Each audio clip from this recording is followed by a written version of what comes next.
Hey guys, welcome back to the channel. This is story about what if Naruto x Akeno Highschool DxD Part 1. Before I start, please do support for more amazing content and comments for Part 2. Do consider to subscribe my channel and share my video to your friends and check out the description as well. Let's start the video. Location: Ko Town. Place: Ko Private Academy, Class 3B. Time: 1620. Ko Academy wasn't an ordinary school by any means. As little as 10 years ago, it had actually been a boarding school for the future elite females of Japan, China, North and South Korea, China, Russia, and parts of Eastern Europe. While the boarding school was still open, it had become more open to the public and had expanded to not only included boys, but also a college division. The high school division was where the craziest amount of stuff happened. For one, almost all of the females of Ko Academy were model and movie star sexy. Sure, there were a few cute and petite girls, but considering most of the girls in Ko were rocking CDD cup breasts on average, it was crazy. Many of the boys that ran around the school were perverts that were only obsessed with the girls. Especially the great Woni-chans of Ko, or the duo of discipline. However, our story starts with one of the great ladies of Ko, the second most popular girl in school. Himejima Akeno, the 17-year-old woman, was the very definition of a Yamato Nadeshiko according to most of the boys in the school. Akeno could be considered quite tall for a Japanese woman, standing at 5 feet 6 inches with a voluptuous figure, large breasts that were easily the biggest in the school at F-cup and gravity-defying, very long black hair and mischievous violet eyes. Her hair is usually tied in a long ponytail, reaching all the way down to her legs with 2 strands sticking out from the top and sloping backward, with an orange ribbon keeping it in place. She wore a white long-sleeved, button-down shirt with a black ribbon on her shirt collar worn under a black shoulder cape and a matching button-down corset, a magenta skirt with white accents, and brown dress shoes over black crew-length socks. The violet-eyed young woman was bored out of her mind at the moment. English was a bit of a boring subject, especially when one could speak it fluently.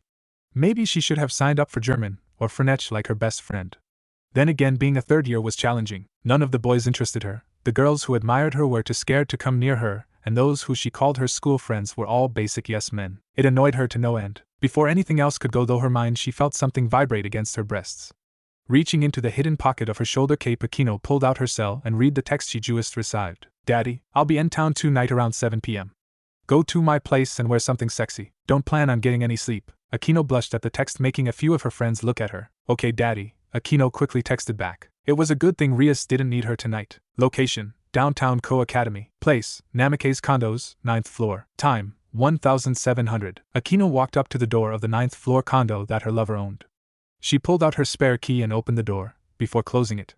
The condo was pretty average if you asked her. A large open space was the living room with a spiral staircase that lead up to the bedroom loft on the 2nd floor that overlooked the rest of the condo. 10-foot windows allowed a view over the city and into the condo were it not for the reflective coating on the outer windows. The couches were a light blue, as was the rug underneath the oak table. On the walls were a few scrolls that had ancient text on them, as well as several books on a case. The dark-haired young woman smiled to herself. She walked over to the closet and looked through the clothes that were there. Smiling to herself, she grabbed one out of the closet. It would knock his socks off. It would be another hour before the door opened to the condo, and in walked the owner. "I'm home," came the voice of the owner as he slipped off his business shoes. Stepping more into the room, he heard the bubbling of the rice cooking and soup boiling. Akeno came from around the corner and smiled. "Welcome home, Naruto-san," said Akeno, wearing nothing but an apron, stockings, and a thong. The now named Naruto was a young businessman who had just inherited Senju Industries from his descended father Senju Minato.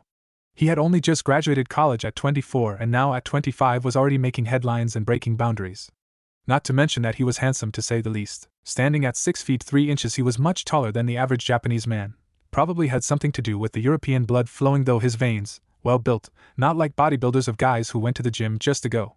He was built like every muscle was to be used. A warrior build, blonde hair that was spiky in appearance, purple eyes that if Akeno didn't know any better would signify him as a crow, 3 whisker-like marks on each cheek, birthmarks. Akeno knew that on his stomach was a strange tattoo, but had never asked about it. He wore a navy blue suit, white dress shirt, and matching suit pants. Akeno licked her lips. He wouldn't be wearing those cloths for long. Naruto smiled. The young man smiled as he walked up to Akeno and kissed her on the lips. Akeno tried to keep herself from moaning, but Naruto's hands found her ass and lifted her into the air. Akeno wrapped her legs around his waist as he began to walk to the bedroom. "Daddy, what about the food?" asked Akeno, her voice heavy with lust. "You already set it aside on a warmer," growled Naruto. Akeno smirked. "You know me too well, Daddy." By the time they made it to the bedroom, Naruto had shed his clothes and had already began to ravage Akeno.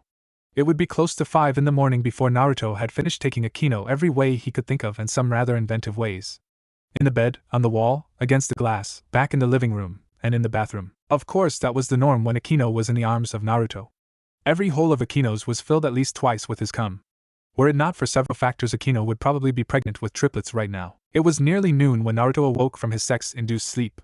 He looked down his chest to see Akeno sleeping soundly. Naruto smiled at her, before kissing Akeno on the forehead. It had been about 2 months since Naruto had last seen Akeno. Naruto sat in a chair as he worked on some work for Senju Industries. While many people would be remised in understanding what they actually did, Senju Industries, they were a medical company that had holdings in several other industries from electronic to entertainment. He currently only wore some jeans. While it could be considered strange, Naruto didn't really care. He went to rub his head when he saw a call coming in. Naruto hit the button, making the screen pop open and show a man who could pass for his older brother but with orange hair with black stripes in it and red eyes. In truth, this guy was probably closer to his ancestor's age. In the background, Naruto could make out the naked body of a blonde woman with multiple tails. Kurama's mate. "What do you want, Kurama?" asked Naruto, leaning back. Kurama smirked. "Someone got laid last night. Why are you surprised?" "I do have a wife and several children, you know," said Naruto. Kurama waved his clawed hand. "Bah! Your legal wife is a succubi who runs one of the hottest strip clubs/escort services in Las Vegas. A wife you haven't seen in a year, by the way, and your supernatural wife is the queen of vampires. Who, due to the infighting between the Dark Lord's faction, you haven't seen in 5 years. Hell, thanks to that prick Shuzen claiming your daughter as his own, you haven't even seen her in that amount of time. If you would just allow me to declare war started Kurama. Naruto narrowed his eyes. "No, Kurama. We've both been through too much and lost so much more. War with the vampires would defeat the purpose of me marrying Akasha. The infighting with the Dark Lords has nothing to do with us, and Shuzen is personal business, not political," Kurama growled. "The fact that he is keeping one of my nieces hostage is political business. Yasaka may be the Foreign Affairs Minister of the Kyoto Yokai faction, but we both know that I am the Minister of the Army, and you are the ruler of Kyoto. Why you insist on us hiding our strength is beyond me." Naruto leaned back in his chair. "It took a lot for us to fool heaven into thinking we were dead. I want to keep it that way. As for Kyoto, remember that the only reason Tsukiyomi and Amaterasu allowed us to keep going without their supervision is because the other factions are all watching the biblical faction's truce. The nine-tailed fox did indeed know this. In fact, it was his idea to follow in the footsteps of the other factions and bow out, as it were. However, had he known that the devils were going to set up shop in their backyard, he would have obliterated them in the last war. That was well over 3,000 years ago at this point. Fine, I coincide. I called to let you know that several humans from the Angel faction were caught infuriating the Senju head office here in Kyoto," said Kurama. Naruto narrowed his eyes. "Who gave the order?" asked Naruto. Kurama shrugged his shoulders. "Unknown at this time. But we do know that it came from at least the fifth heaven. If not the sixth. Michael and Gabrielle wouldn't risk their people on a whim. They know that Senju HQ is nearly impenetrable thanks to the seals I placed around the building, plus it's part of the Yuki faction territory." "That's asking for an ass-kicking, Uzumaki style," said Naruto. "You're thinking Raphael or Uriel?" asked Kurama. Naruto shook his head. "No. More likely a human working on some convoluted reasoning," said Naruto. Kurama nodded. "I'll keep you informed, but you need to hurry back to Kyoto. Kunu-chan misses her uncle," said Kurama, turning off the monitor before Naruto could speak. Naruto sighed, before cutting off his computer. It would be another hour before Akeno rose from her sex coma. At which point Naruto and Akeno would resume last night's activates. Location: Ko Academy Old School House. Place: Occult Research Club. Time: 0000. The Old School House was up until 10 years ago the primary used school of Ko Private Girls Advanced Academy. Instead of a Japanese feel, it had more of a Victorian-era look. It was just off of the main campus close to the gym, surrounded by a small forest within the school grounds. It was 2 floors high and was the place used by the Occult Research Club as their headquarters. Many people often inquired about how to go about joining the ORC, but it was a tight group of people, with it only having 4 members. The Prince Charming of Ko, Yodo Kiba, the mascot of Ko Academy Tojo Kaneko, and the 2 great ladies, Himejima Akeno and Rias Gremory. Of course, that was a front for the truth. The truth was that the members ORC were actually one of several supernatural races that existed. Of course, depending on the race, you either existed in your own unique dimension or lived on Earth. The members of ORC were devils, one of several races that existed within the underworld. The leader of this ragtag group was known as Rias Gremory, heiress to the Gremory noble devil family. The young woman was beautiful. At 18 years old she stood 5 feet 8 inches and was quite voluptuous, with an hourglass figure and large DD cup breasts, blue-green eyes that held unrivaled intelligence. Her most distinctive feature is her long, beautiful crimson hair that reaches down to her thighs with a single hair strand sticking out from the top. Her hair also has loose bangs covering her forehead and side bangs framing her face. She wore the school uniform PF Co Academy. She looked at her cell phone in annoyance as it rang for the 5th time before ending the call. She signed in annoyance. "No luck again, Rias?" asked Kiba. A blonde-haired boy with blue eyes. He wore the male uniform. He was Rias's knight, one of the members of her peerage. Reincarnated beings of another race to serve under their king. Rias just so happened to be his. Rias looked up from her desk and gave Kiba an annoyed look. No. I understand that she has the weekend off, but this can't wait. If Kaneko is correct, then not only is Haida-san a potential new member of our peerage, but his family history is quite interesting. Kiba picked up the folder. It still makes no sense. To me. Below average grades, no exceptional skills. His family spent about 2 to 3 years attending the local church, before it was abandoned due to reasons unknown. Honestly, Issei-san looks like he's on the fast track to be a low-end salary man who spends his money on hookers, said Kiba. So a possible Christian with no real connection to the church, said Rias. 1. Kiba shrugged his shoulders.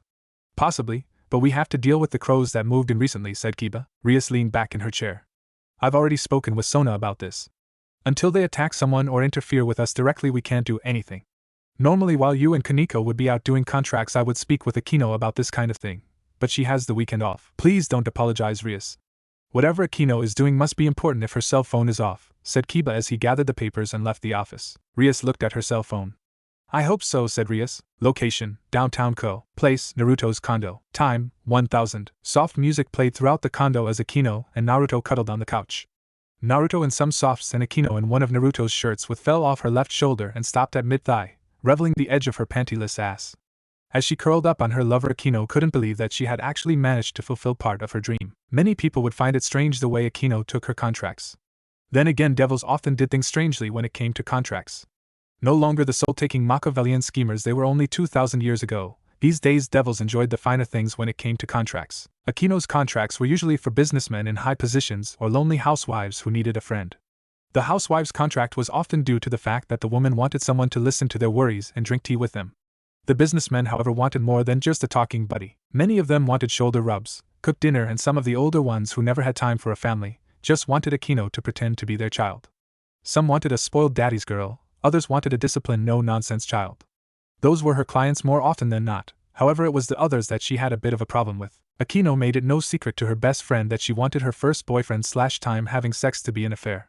Of course, Akeno always said that it would be Ria's boyfriend just to see what her friend did. Was it strange? Yes. But Akeno still had standards when it came to a future partner. Sure, even as early as 13 years old she could have had a harem of affair partners if she really wanted to. Thanks to her father's blood, her body matured much faster than those in her age group. Hell, Rias had barely budded and Akeno was rocking a C-cup at just 13. The first time a businessman had propositioned her she had been 14. He was older, nearly 55, balding, quite rich, and had 4 children and a wife. Not really her type, to be honest, but he normally summoned her to poly the part of disobedient child. A role Akeno had become well versed in with other clients. 2. One day he told Akeno that he wanted to punish her. Akeno had no problem with this as she had been on the receiving end of a belt a few times. However, what he did went beyond that. After giving her behind a good lasting, he had been aggressive and demanding, pushing her against the wall and attacking her neck with kisses and groping her breasts and ass. While Akeno liked that kind of thing, she would only ever allow the man as he chose to do that to her. Akeno hit him with a blast of lightning that nearly killed him. She called Grafia, her mentor and mother figure, to the location and told her what happened. In a rare show of emotion, Grafia froze the man to death, banished the new statue to Antarctica. After that, Akeno had been more careful with her clients. 3. Interestingly, at 14 she had met Naruto when he was 21 and attending college and working as a gopher for the COO, since his father had had failing health.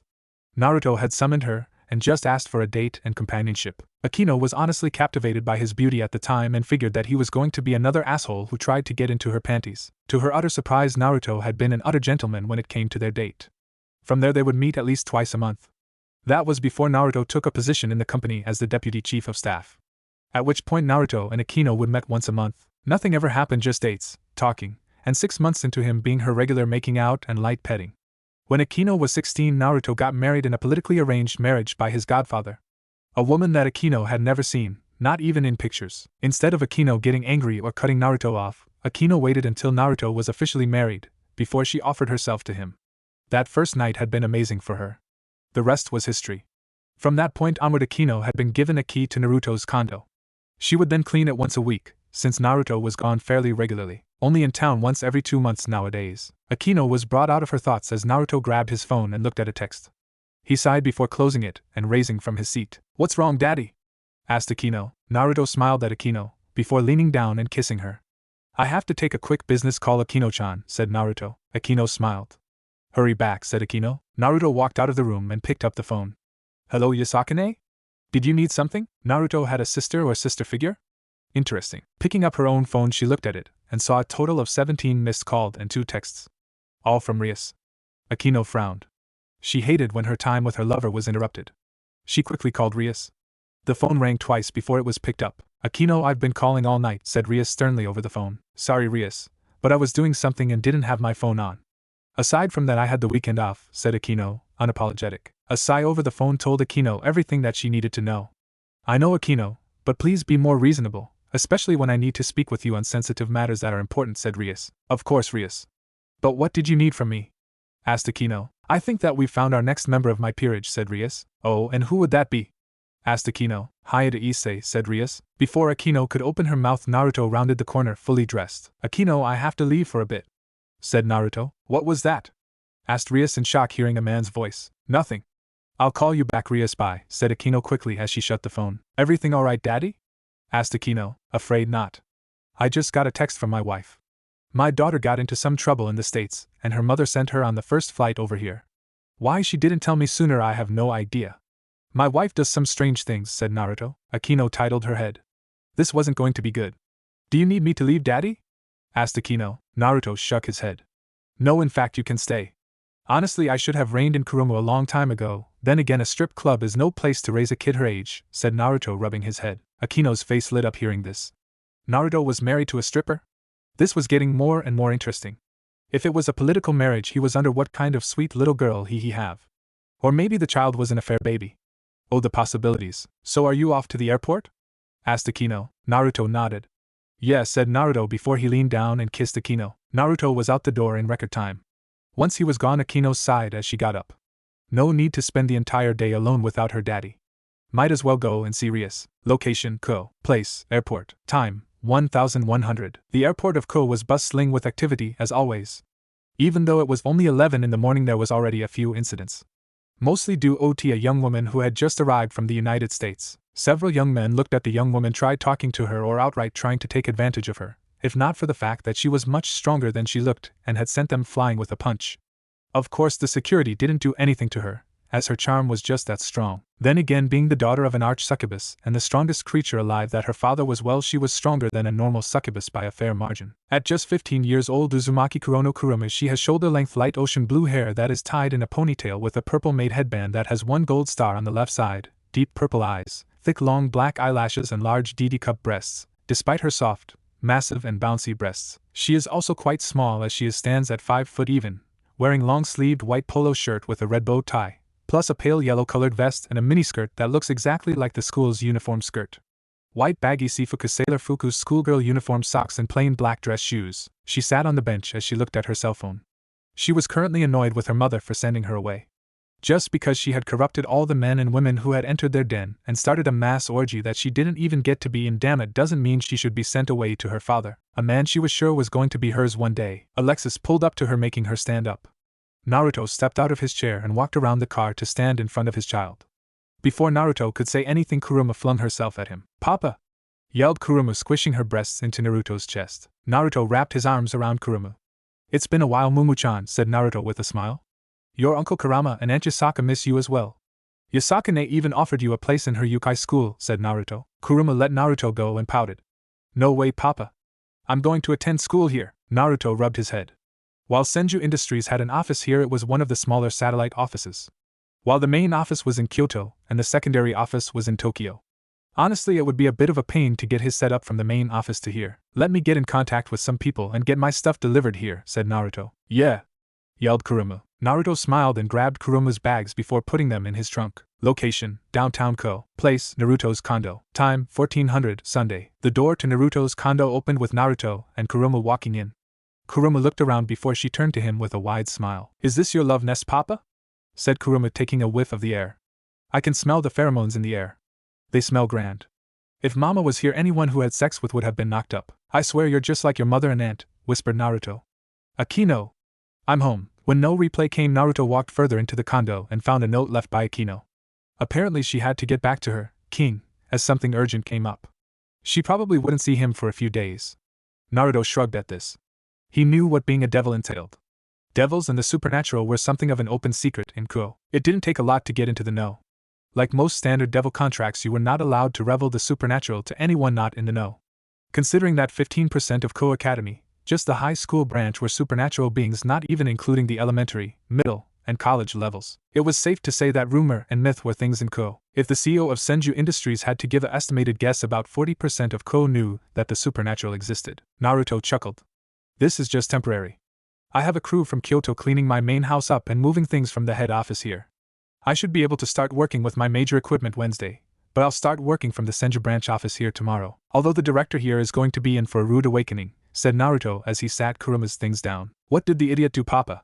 Asked the blue-haired young woman. He was embezzling funds, trying to sell company secrets, and harassing female employees, said Naruto. Kuruma frowned hearing this. How was he able to get away with this for so long, Papa? Asked Kuruma. Naruto shrugged his shoulders. Every time we had inspections and reviews coming up, he would make the complaints and evidence vanish. The head office of Kyoto is aware of the irregularities in the data that comes from Kuo, but we never could figure out where the disconnect came from. I personally never did the investigation, but since I have nothing better to do, I'll personally handle it this time. I do have to make one change though, said Naruto as he whipped out his phone and shot off a quick text. Kuruma went to the fridge and looked at the items in the fridge. She frowned. Papa, your fridge is empty, said Kuruma. Naruto froze hearing this. He turned as she opened the cabinet and found his hidden ramen stash. Kuruma turned and allowed her wings, horns, tail, and claws out. Papa, what have I told you about eating nothing but instant ramen? Yelled Kuruma. Naruto took a gulp of air, knowing that he was a dead man. Location: downtown Kuo. Place: Senju Industries, Hayadogora's IT office. Time: 1100 Monday. Hayadogora wasn't anyone important. He was a middle manager in Senju Industries working in the HR department of the Kuo branch. Senju Industries was large, having over 500,000 workers across Japan. The Kuo branch only had 1,000 employees. Of course, some people hated working at the Kuo branch, mainly due to the director, Ikari Gendo. The man did a lot of things that Gora tried to report to the main office, but Gendo was scary good at what he did. Information was his power, and he had absolute control of all the information that came out of Kuo, but that was due to the fact of those who were on his payroll. Medical Director Akiji Ritsuko and IT Manager Ibiki Maya just so happened to be his two key allies. Gora knew the reason for this. Ritsuko was the lover of Gendo and Maya was in love with Ritsuko, and would do anything for her. And while Maya was the IT manager, she could flag Seteran words within their local system, before they ever left to the main servers. So despite Gora's best efforts, he was never able to flag Gendo for anything. He had even tried keeping a separate date folder on his personal computer, but because of a data linkage for work, the files got flagged and deleted. Maya had told him that he needed to stop. Sure, she wasn't devoted to Gendo and was a nice young lady, but her love for Ritsuko would force her hand if he kept trying. That was a year ago, and since then Gora had stopped trying to bust Gendo and allowed him to do as he pleased. It wasn't that he didn't want to get the bastard out, but he had his wife and son to think about. A knock on his office door. Come in, said Gora. The door opened, and in walked the man who was just in his thoughts alongside his pet whore. Gora rose to his feet and gave a bow to Gendo. As much as he hated Dong, so to such a loathsome man. Ikari-san, welcome, said Gora. Gendo adjusted his yellow glasses. As much as I hate to do this, I needed to come and see you in person, said Gendo. About what, Ikari-san? Asked Goro. Ritsuko cleared her voice. We received word this morning from the main office that Uzumaki-sama himself would be working from this branch for a period of a year, said Ritsuko. Uzumaki-sama? The young heir to the previous president, said Goro. Correct. Since we will have the young president himself, I will personally guide him to be a better president, said Gendo. More like try and bind him to your way of thinking, thought Goro. All key leaders will be meeting with him today when he arrives. That includes you, said Gendo. Goro didn't say anything and walked out of the office with Ritsuko and Goro following. Since they were on the 4th floor of the building, they took the elevator to the lobby where their head of security awaited. A former major in the JSDF and one of the few people that wasn't an ally or an enemy of Gendo, Katsuragi Misato. Misato was as beautiful as she was kind, funny, and tactically brilliant young woman with long dark violet hair that is wavy with bangs parted to the sides and dark brown eyes. She wears a sleeveless black flapper dress with a cross necklace, a fancy red jacket with stylized accents and having the sleeves rolled up to her elbows, a black watch on her left wrist, and black ankle boots. Gora had always liked Misato. Not only was she a kind person, but she was funny. Oh, and next to her was the vice director of the branch, Futsuki Kozo, Gendo's only enemy in the entire company. There were other executives and department heads around, but Maya, Ritsuko, Futsuki, Misato, and Gendo were the 5 heads of the entire branch. The door to the front lobby opened, and in walked Uzumaki Naruto and a woman that was easily a goddess in human form. She stood at 5 feet 5 inches with probably the most regular-sized breasts that he had seen in Ko in years, being only a moderate C cup, had long, straight, blue hair bound with taut bandages, dark eyes, and she wore red lipstick. Her flame blue eyes reminded him of a cat for some odd reason. She wore a simple blue skirt suit. If Goro could see into Gendo's mind, he would see the plans that he had for not only the young Uzumaki, but the woman as well. Gendo bowed with the executives following. Uzumaki-sama. It is a pleasure to have you grave our building, said Gendo. Naruto raised an eyebrow. Matatabi? Asked Naruto. This is Director Ikari Gendo, age 48 years of age. Has 2 children that attend EVA Private Academy in Tokyo, is married to research agent Ikari Yui who works in the Tokyo offices. In the grand scheme of the business offices of Senju Industries, who would be ranked number 52 in terms of importance, said Matatabi. That's quite impressive, Miss Matatabi. Nibi Matatabi. Personal assistant to Uzumaki-sama. And in the office ranks I would be the 12th most important person in the company, said Matatabi. Gendo frowned at this, but as quick as it appeared it disappeared. Understood, Nibi-san. We have already cleared locations on the 9th floor for your office, Uzumaki-sama, said Gendo. Naruto nodded. It better be the head office that is supposed to be clear in each building in case I need to make it my office as is stated in every contract, said Naruto, as he examined his fingers. I would hate to have to fire you for misconduct. Of course, it is Uzumaki-sama, said Gendo, hiding his annoyance at the upstart brat. Also, we will be having a meeting at noon to go over things about this branch. I expect all executives and department heads in my office. Anyone who has other plans or thinks that they can ignore me will finz themselves out of the job. Please do not test me, said Naruto. Naruto and Matatabi entered the elevator. One inside, Matatabi unleashed a burst of supernatural energy, frying the listening devices and cameras. That's coming out of your check, said Naruto. You know why I did it. Most of those devices were unofficial, used by a power-hungry fool to control his empire of glass, said Matatabi. Naruto chuckled. True. I could feel his lust for you throughout our talk, said Naruto. Matatabi rubbed up against Naruto, and began to rub him through his pants. If we didn't have so much work to do, I'd rip those pants off you and suck you dry of all that milk, said Matatabi. Naruto smirked and groped Matatabi's breasts, making her moan. Who said that you wouldn't be under my desk all day? Growled Naruto as his eyes turned yellow, before taking her mouth in a passionate kiss. Location: Ko Academy. Place: Class 1C. Time: 1100. Kaneko was bored as she sat on the middle. The white-haired young woman who was the school's mascot wanted nothing more than to get out of classes and do something. Rias and the others were already at lunch, and Kaneko was going to be by herself at lunch. And so if you divide it by 15 you can get the answer C, said the teacher. Kaneko wanted to ignore him as he droned on and on. She was actually on the verge of sleeping when she felt it. She looked at the door and her eyes narrowed. A strong Yukai aura. What is it doing here? Why didn't Sona-sama or her peerage intervene? Thought Kaneko as she prepared to reveal her devil side if needed. The door opened, and in walked the principal of the high school division. He pulled the teacher aside and began to talk. Kaneko wasn't concerned about what they were talking about. Her entire focus was on the Yukai that was just outside of the door. The teacher nodded and stood before the class and clapped her hands, getting their attention. Okay, class. We have a new student joining us. She's a transfer student from all the way from the United States. Please come in, said the teacher. Kaneko was on guard as she awaited whoever was coming through the door. What she got was more than she bargained for. Instantly all the guys started to drool and look at the blue-haired beauty that wandered into the room and up to the board and wrote her name in perfect Japanese. Kurono Kuruma. The girl turned and Kaneko instantly had a dislike of this woman. Although it had nothing to do with her large chest cough, a cup angst cough. No, her aura was that of an B-class Yukai. Unlike devils that rank themselves from low to super class, and the angel caste, be it pure or fallen, that used their number of wings as an indicator of how powerful they were, Yukai used a ranking system of FSS. There were even rumors of a SSS class and even a O-class Yukai. Hello everyone. My name is Kurono Kuruma. I'm 15 years old and I hope we can get along, said Kuruma, winking at the class. Everyone went crazy and began to throw questions at her, many asking if she had a boyfriend, her 3 sizes, and other such questions. Kuruma took it all in and answered what she could, but told everyone that while she was proud of her 3 sizes she would keep that to herself. Once everything was calm, she was told to sit in the empty desk next to Kaneko, too. As Kuruma sat down she turned to Kaneko and stuck her hand out. Hi, I'm Kuruma. Kaneko looked at her hand before taking it. Toujours Kaneko. Kuruma smiled. I hope we can be good friends, Kaneko-chan. Location: Downtown Ko. Place: Senju Industries, Uzumaki Naruto's office. Time: 1900. The 9th floor office was massive, big enough to fit 2 studio apartments inside of it. All the windows were ceiling high. Naruto sighed in annoyance as he read through the reports that were on his desk. The Ko branch was a bigger mess than he thought. Naruto was going to have to do a lot to fix it.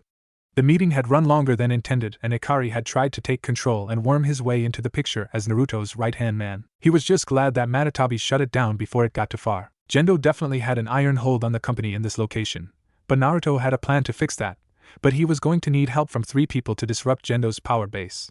The knock on his door was his first of those 3 meetings. "Enter," said Naruto. The door opened, and in walked Hayate Goru. The man walked and stood several feet away from Naruto's desk. "You wanted to see me, sir?" asked Goru. "Yes, I do. You see, Akari-san thinks that the Kyoto offices are blind to what he's been doing, but we're not. In fact, we know what he's been up to since my father was in charge," said Naruto. Goru opened his mouth. "But none of the things I've done have gotten out of this office, which is why I'm giving you this," said Naruto, reaching into his desk and pulling out a mini laptop. It looked no bigger than an handheld gaming device. "This has a direct link to the head office servers. Anything that you post there will be reviewed by the head offices, and since I know Gendo is going to try something, I have my team back at Kyoto looking into his accounts. Do your part and he'll be out of here within a month." Goru didn't know what to say, but he knew a plan when he saw one. "Hi Uzumaki-sama," said Goru, before he left the office. Once he was gone, Naruto grunted as he felt a release of deep satisfaction. He rolled his chair back and looked at Matatabi, who was licking her lips of his excess seed, before she planted a kiss on his cock. "Thanks for the meal, Naruto-sama," said Matatabi. Naruto sighed. "Don't you have a job to do, you horny cat?" asked Naruto. Matatabi rose from her knees and straddled Naruto's waist. She sighed in content as she felt him in the deepest parts of her womb. "Of course. My job is to take care of your professional life as well as take care of this bitch breaker you got here," moaned Matatabi as she began to rock her hips. Naruto's hands went to her hips. "You're such a slut," groaned Naruto, enjoying the feeling of her walls. "Only for you, Naruto-sama. Now Kitty wants you to knock her up like you've done to several sluts and bitches over the years," moaned Matatabi. Location: Ko Academy. Place: ORC Clubhouse. Time: 1000. A month. That's how long it had been since the fallen angels had moved into Ko. A month since they had set up shop at the abandoned church. A month since the Yukai had come into Ko. A month since she had discovered that Hayate Issei had a sacred gear inside of him. A month was a long time to Rias, aseptically with her problem looming in the background. Personally, she would rather have settled this with words alone. Reaching out, she picked up the pawn that was on her chessboard and moved it before the king piece. A knight, a rook, a bishop that she couldn't use, and a queen. From the outside looking in, her peerage was weak mess.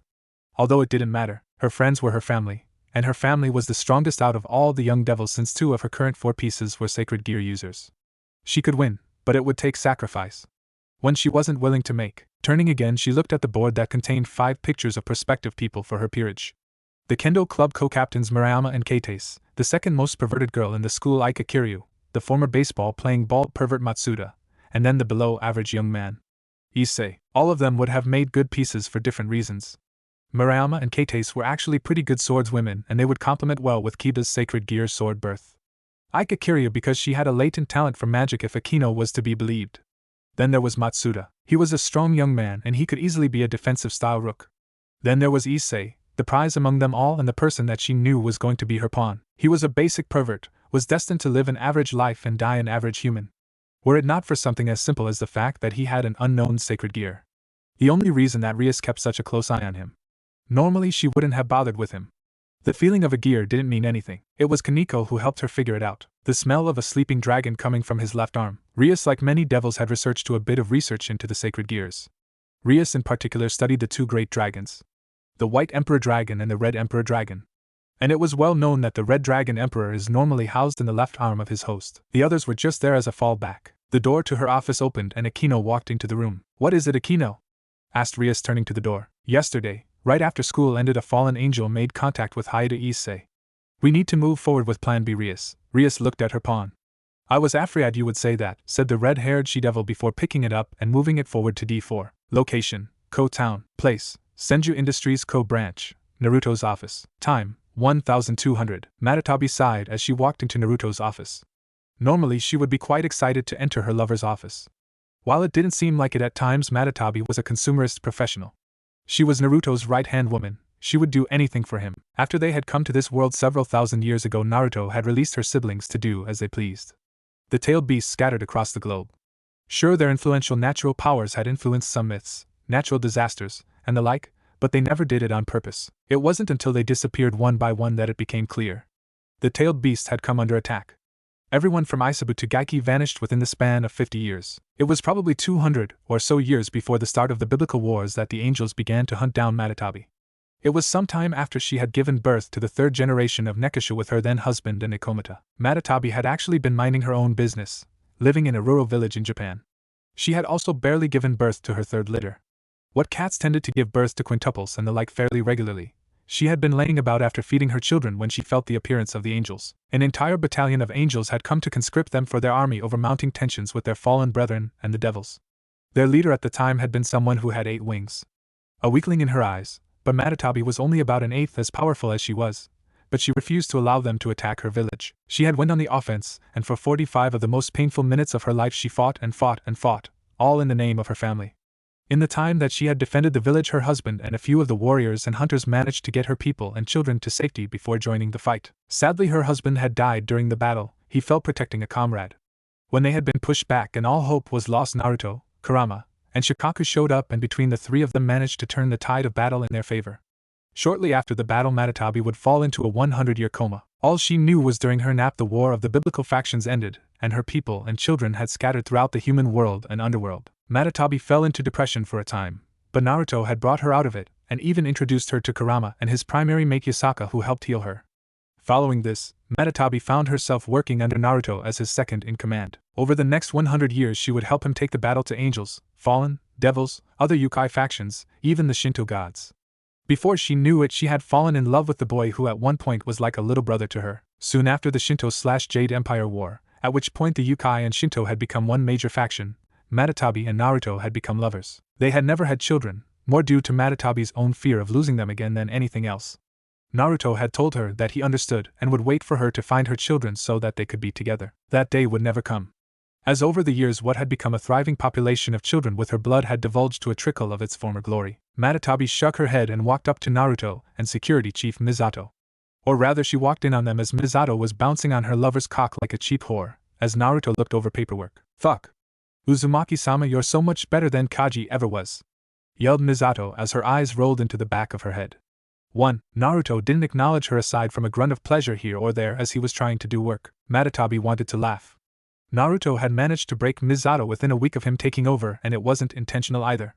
One of Naruto's unique abilities was that he released a pheromone that unmated women found irresistible. Even with his abilities sealed off, it was still strong enough to make beings like lower-level fallen, devils, monsters of C rank and humans still want to jump his bones. In regular relationships, a person would get annoyed if their partner went around fucking anything with a pair of legs, but Matatabi knew that Naruto would have multiple mates or lovers. Misato probably wouldn't even be a permanent fixture in Naruto's harem. Could you even call 2 wives, a occasional lover, and a devil booty call not aware of the others a lover? "What's up, Tabi-chan?"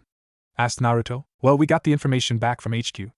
It's worse than we thought," said Matatabi. Naruto took the folder from her and narrowed his eyes as Misato screamed in his ear as she came before passing out. Human instrumentality with a rouge group of angels, Narvi and Seal, Eva, the complete merger of the human consciousness into one.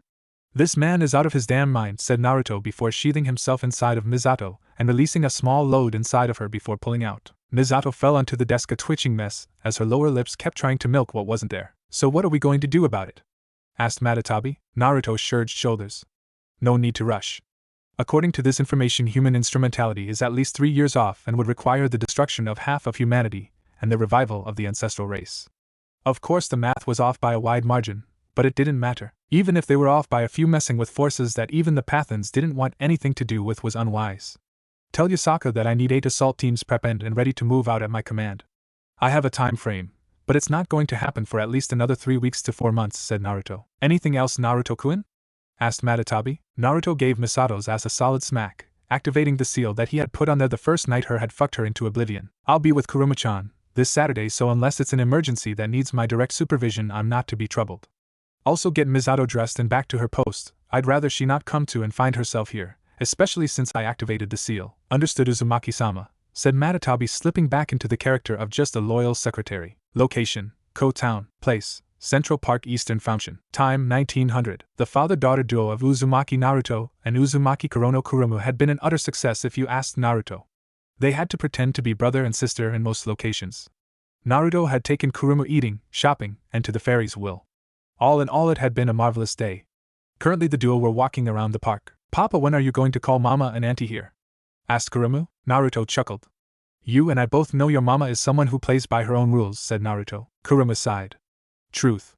I mean, she hasn't had to really feed on anyone in a long time," said Kurumu. A common misconception about Supply was that sex was the only way they feed. It wasn't true. They actually could feed just by entering someone's dreams. Sex was just easier to get the power they needed. Last time Naruto had been with Uchiha and her sister Kairo Shade last year. Honestly, he wasn't sure how he didn't end up impregnating both of them, a queen and an arch. Of course, that night 7 members of their den ended up pregnant, just not with his kids. Naruto and Kuruma looked at each other as they felt a barrier activate. Looking around for the source of the barrier, they found it. It was coming from an attractive young woman with violet eyes having a slender body. She had long silky black hair down to her hips and possessed 2 black feathered wings, wearing black, strap-like objects around and under her breasts.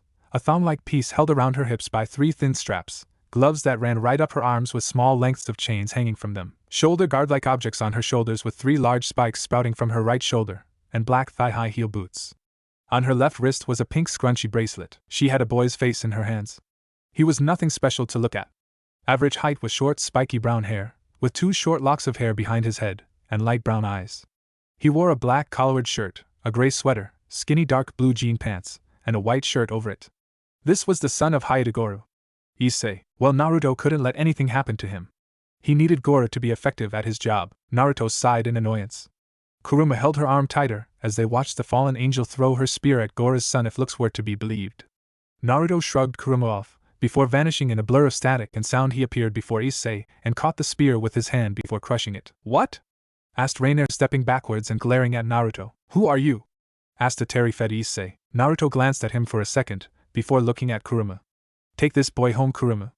If you run into any more crows, I give you permission to do what you need to do to protect his life as well as yours. Even up to full release, said Naruto. Kuruma appeared next to Issei and grabbed his arms, before sprouting wings. Yes, Papa, said Kuruma. And who do you think you are? Asked the fallen angel. Naruto looked at the girl before him closer. She looked really familiar. In less than a second his brain searched thought years and found a woman who looked like her. It was of a wedding. A forbidden love. You're Azazel's kid. You look like your mother.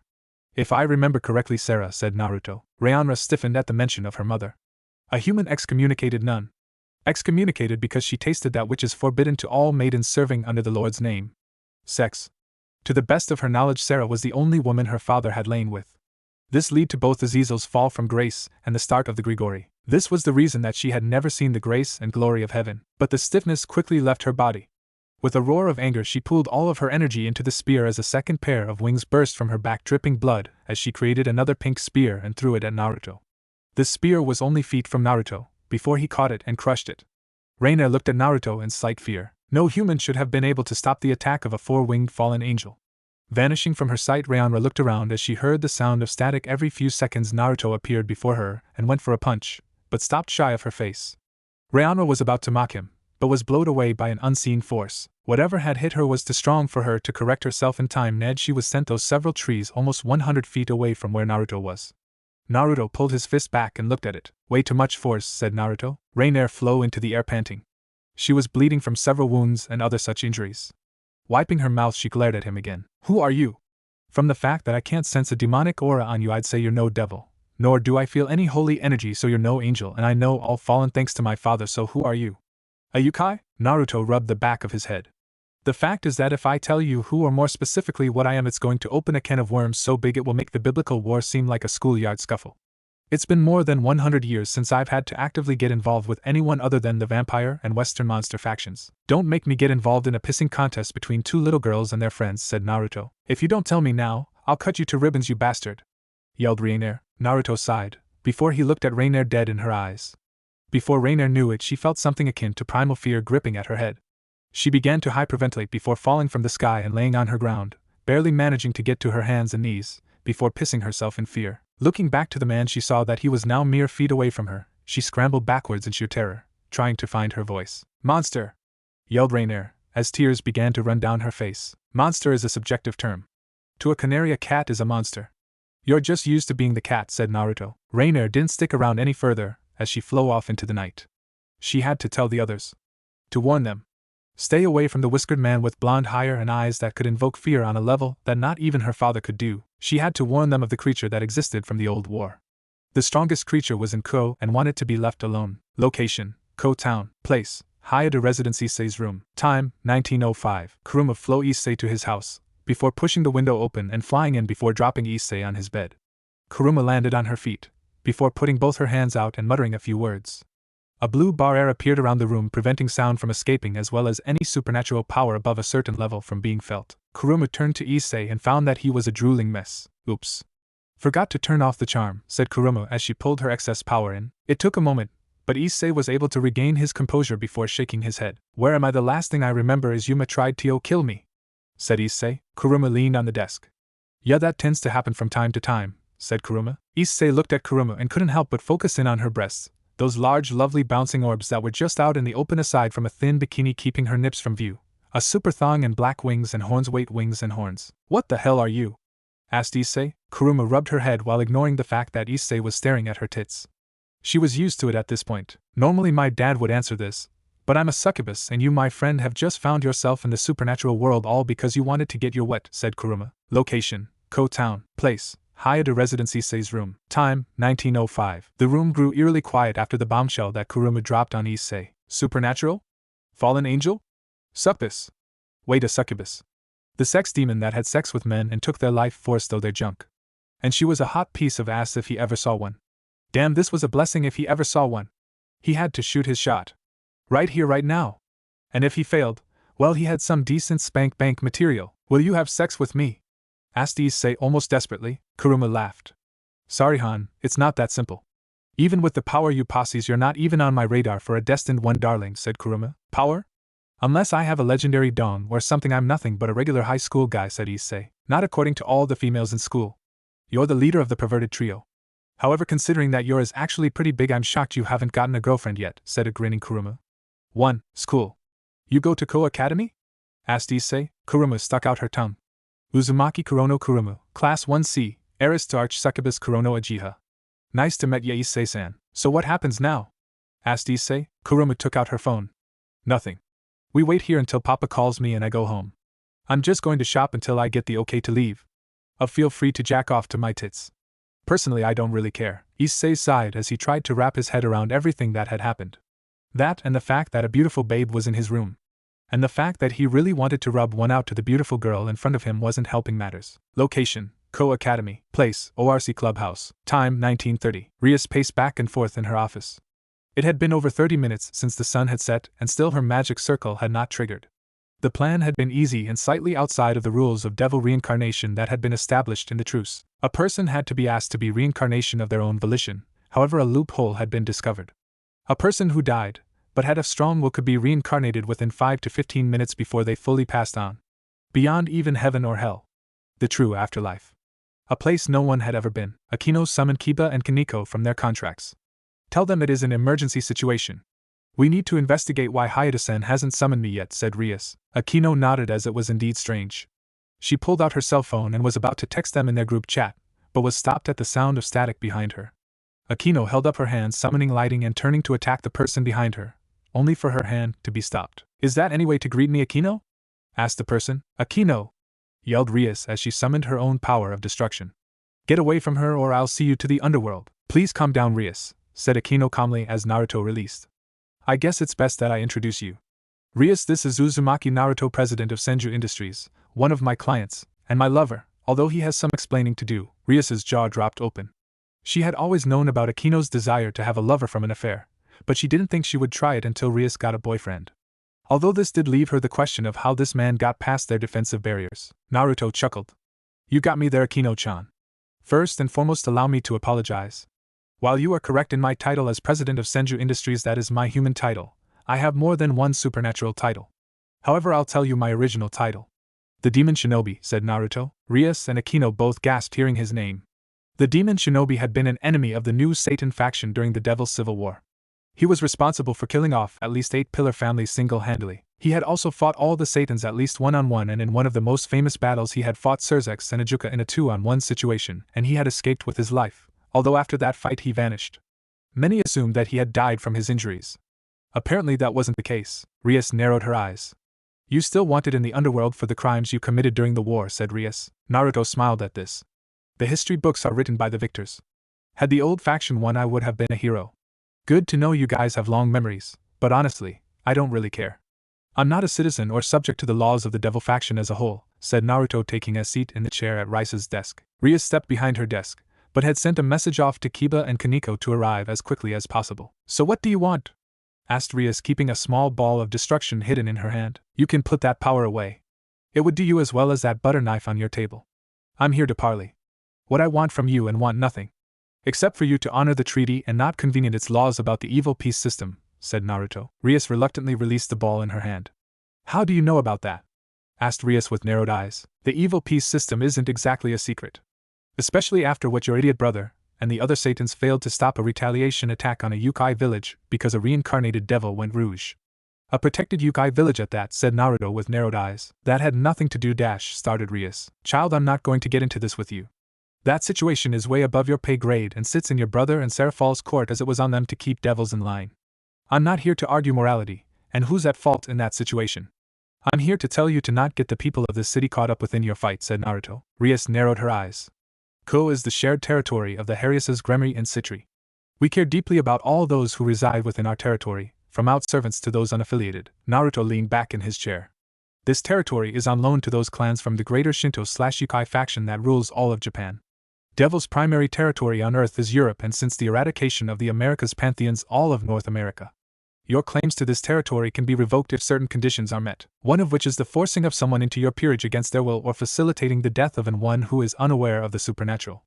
Also tell your knight and rook that they need to practice their stealth skills. Naruto turned and caught Kaniko's fist and Kiba's blade.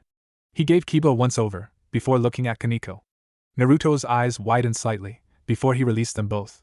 Before they could attack again, all 4 members of the ORC were on their hands and knees, each of them having seen their death multiple times over. Kaniko was throwing up, Akeno eyes blank, as if she had shut down to spare herself to pain of the aura that was inside of the room. Kiba was shaking like a lead, but on closer inspection he was barely holding on from taking his own life.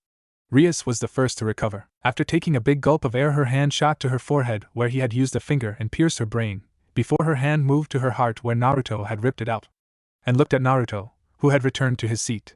Rias looked at him with narrowed eyes. Please stop looking at me with such hateful eyes, Miss Gremry. I only released a bit of my killing intent to stop a fight before it started, said Naruto. Such pure hate. There's no way you could have hidden it the way you did, said Kaniko as wiped her mouth. Naruto looked at Kaniko from the corner of his eyes with pity. Child, you have no idea how much hate I've had to hold back over the many years I've been alive. How much pain I've had to endure, how much blood I've had to spill. It grows heavy on your soul after so long, said Naruto as he stood up and reached into his pocket. He produced a business card and placed it on Rias's desk. What are you doing? Asked Rias, managing to get to her seat. While it's been a long time since I've actively fought or trained anyone, I'm still a mercenary at heart. I'm giving you a chance to hire me if you need me, said Naruto. Why? Asked Rias. Naruto walked over to Akeno and picked her up, before placing her on the couch, before tapping her forehead and sending her into a dreamless sleep with a seal that would help repair her mind. He then grabbed his cell phone and sent a text to Kuruma. Believe it or not, regardless of how we met, I've found myself falling in love with Akeno-chan here. You're her master and best friend. I don't care about what you devils or other beings in the supernatural community get up to, but anyone who harms mine will find themselves in for a world of pain, said Naruto as he vanished in a burst of static. Rias looked at the card on her desk.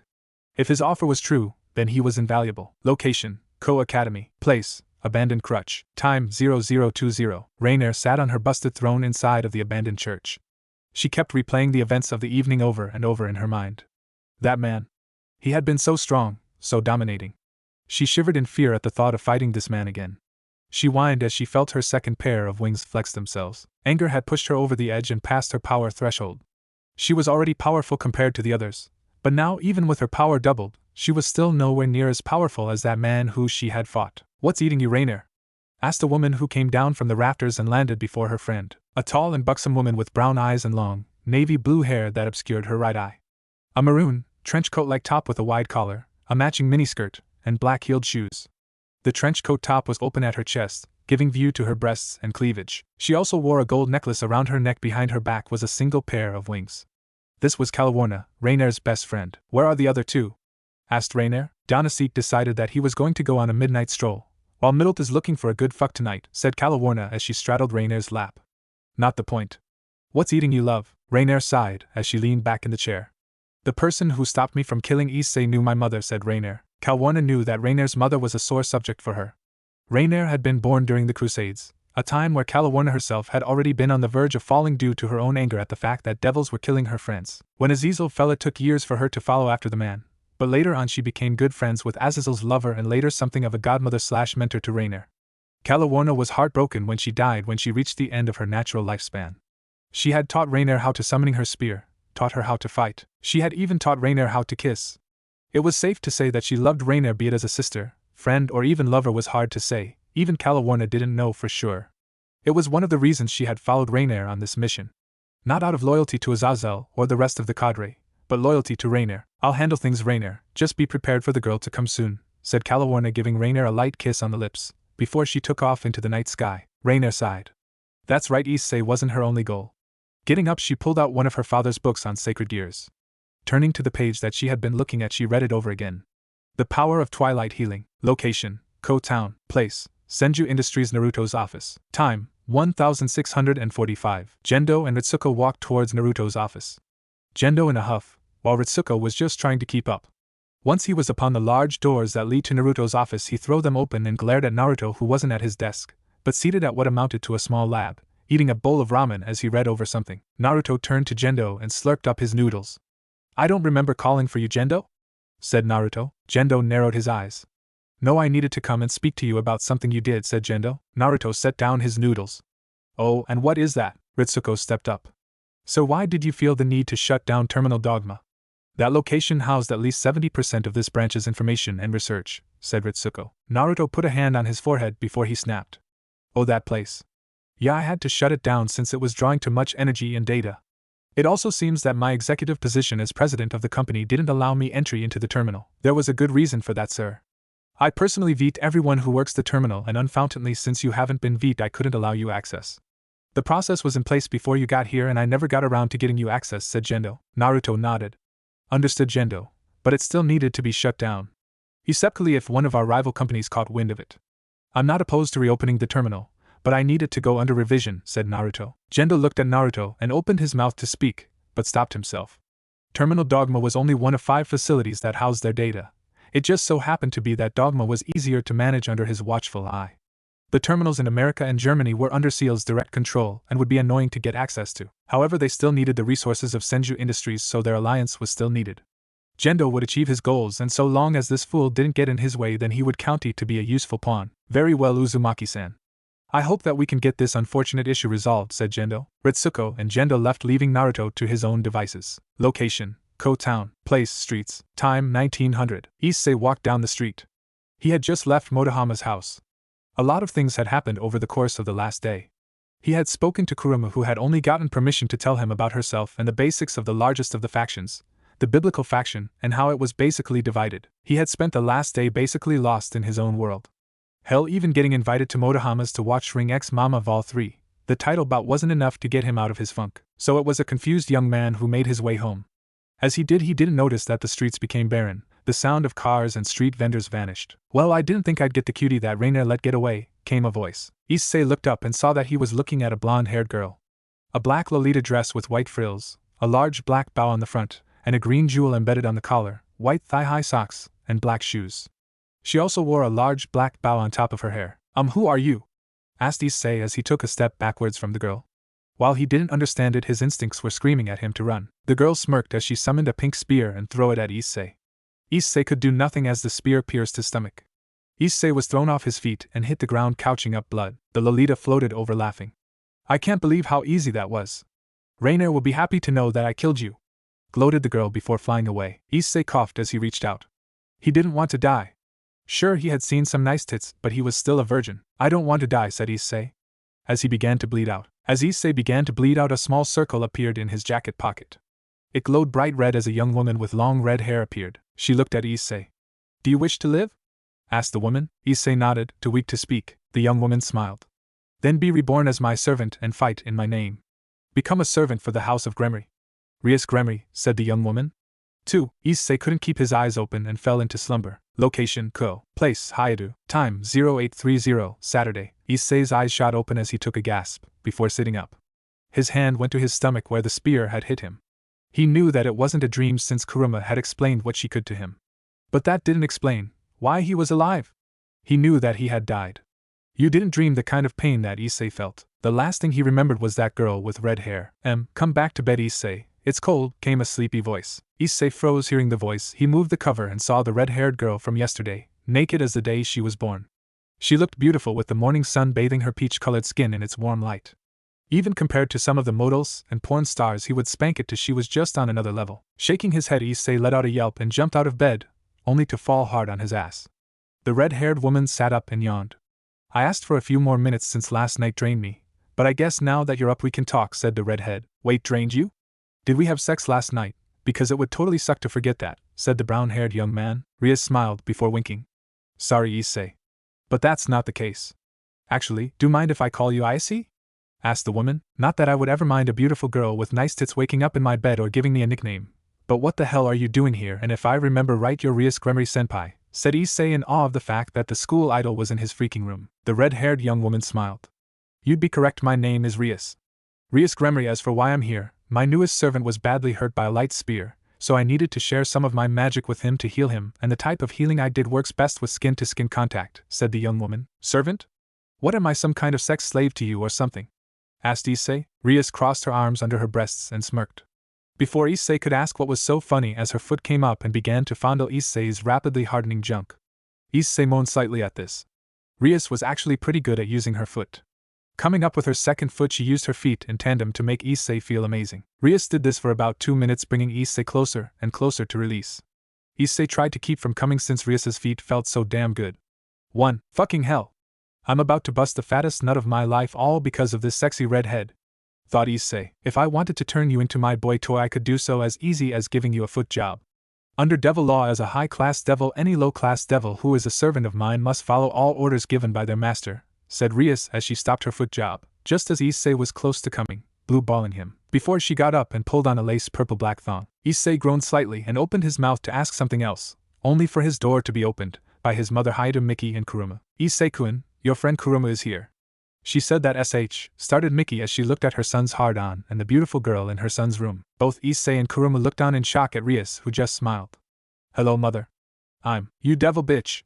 You dare go against my father's words, yelled Kuruma as her nails turned into claws and large wings sprouted from her back, as 2 yellow horns came out of her head and a long thin tail with a spade on the back. Oh, Kami-sama!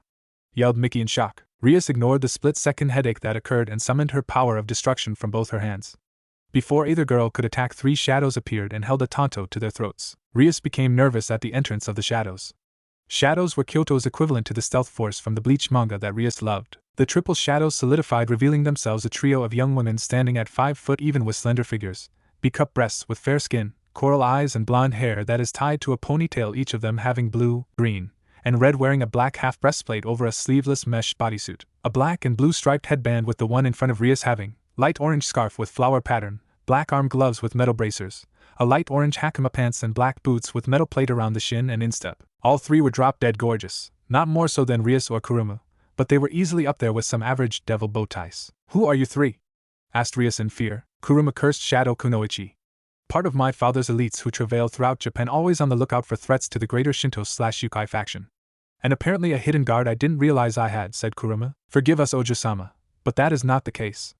We were in the area and felt a spike of power coming from you, said the blue-tied woman. Kuruma Ojo-sama, you know that getting into a fight is forbidden by the laws of the GSY.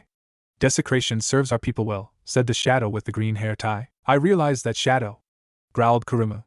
But this bitch broke the agreement that my father warned her about. I am acting in his stance. Our names are not Shadow, we are Tia, Tina, and Tria. You have no authority to do that, Kuruma Ojo-sama. Uzumaki Dano is an top-level official of the greater Shinto/Yukai faction. You are just his child, said the triplet with the red tie. Kuruma snorted, before she allowed her transformation to rescind. Miki opened her mouth, before the green-tied triplet put her palm before Miki's face. Sleep and forget this moment, said the young woman. Miki's eyes glossed over, before she fell forward and was caught by the young woman with the green tie. She put her over her shoulder and whisked her away to her bedroom. Kuruma Ojo-sama, this cannot be ignored. You will accompany us to see Uzumaki Dano, said the blue-tied young woman. Very well, said Kuruma as she was grabbed by Red Tie and taken away in a shadow. I would advise against doing anything else, as when Uzumaki Dano calls you to the carpet he will expect an answer, said Blue Tie, before she too vanished. It was at that moment that Rias felt death run a playful forefinger up her spine. Location: Ko, Little Aoyama. Place: Uzumaki Manor. Time: 0900 Saturday. Naruto groaned in pleasure as he lay on the table in his back room. He was naked except for a towel wrapped around his waist. Sitting on his waist rubbing his muscles was Matatabi, wearing a towel herself. They had just got out of the hot spring that was attached to Naruto's house, a home that sat up in the hills of Kuo. It had cost a few million for the large Japanese-style manor that had 2 basements, a large garage, and the hot springs that Naruto was currently. I needed this, said Naruto. A day off was just what the doctor ordered. Matatabi chuckled as she rubbed her lover's shoulders. Considering that you've been under a lot of stress lately, I can only image my love, said the Nico Demoness. I actually got messages from both Uchiha and Akasha, said Naruto. Oh. I didn't know that they had called you, said Matatabi. Uchiha and her sister are thinking of moving their den here, while Akasha has found a free moment to interfere in this cold war between myself and her regent Issa Shuzen, growled Naruto. Matatabi sighed. I still can't understand why you haven't killed the man. He's caused you so much grief. Especially with little Mocha, said Matatabi. It's only because of how fragile our alliance with the vampires is that I don't kill him. The Shuzen clan commands a considerable amount of power within the covens. If I kill him, then I invite war upon Kyoto. Even as high-ranking as I am within the GS/Y, I can't drag our people into a war, said Naruto. Who would have thought that Shuzen could be so petty because he didn't get to bed Akasha before she announced herself as your wife and bargaining chip between our faction and the Dark Lord faction? Hush, let us not talk about work. Let us enjoy the day, whispered Matatabi, pressing her breasts to Naruto's back. Naruto felt arousal at this. Normally Naruto didn't go a day without having his balls drained of his seed, considering that he had access to multiple women. Naruto had sex with multiple women who took his fancy, but he only ever had a few wives within the last several thousand years. The last wife he had before Akasha and Eiga was a young maiden from a village in Italy. The woman. It had been a few days since he had last had sex, and he was feeling a bit horny at the moment. Naruto turned around and smiled at Matatabi as he captured her lips in a heated kiss before his hands moved to her breasts. Matatabi moaned into her lover's mouth as her hand moved to undo the clip keeping her towel in place. Before they could get too far into their intimacy ahead of themselves, Kurumu appeared with some shadow kunoichi. Naruto sighed in slight annoyance as he stopped his makeout with Matatabi and turned to look at the trio and his child. What is going on? Asked Naruto. Papa started Kurumu, only for Naruto to raise his hand. Kuruma, as much as I want to hear your side of the story, this falls into official GS/Y business if 3 of my shadow kunoichi brought you here.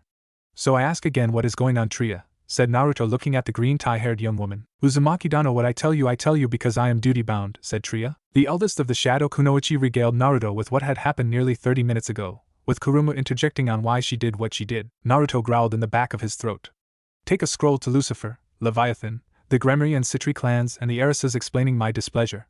I will meet with them on Monday evening and go over just how fucked they are, yelled Naruto before he vanished in a spire of blue energy. Matatabi, Tina, Tria and Kuruma looked at the place where Naruto stood and knew that someone was in serious trouble. Location unknown, place, top of a tower, time unknown. On this plain there was nothing except crystal clear blue waters as far as the could see. The sun rose high in the sky, bathing the only island in its warm and powerful rays of light and life. The island itself was nothing special, several miles long and wide, protected by a barrier that would stop the occasional superstorm from doing damage. Birds could be heard chirping, a few wild dogs could be seen running in packs, and other such animals could be found. Animals thought extant in the human world lived and thrived here. The only man-made structure on the island was a single building that looked ancient, yet futuristic at the same time. It was hard to describe to an outside, as you could only truly see it with your own eyes. This was Sanctuary. Few had ever set foot on Sanctuary. The reason for this was that it was a hidden dimension. A place where humans, devils, and angels had never been. This was because Naruto had never allowed it. For Naruto felt this place was too pure for them. No matter how pure and good angels were, they stood still, held darkness in their hearts. At the top of Sanctuary, facing the rising sun, was Naruto, currently shirtless, in orange shorts with black whirlpool-like tattoos all over his body. All around him were birds and other animals that had learned to climb up the high tower, just so they could be near the beacon of nature that was Naruto. Behind him a portal opened, a swirling blue vortex of energy that sent the animals scurrying.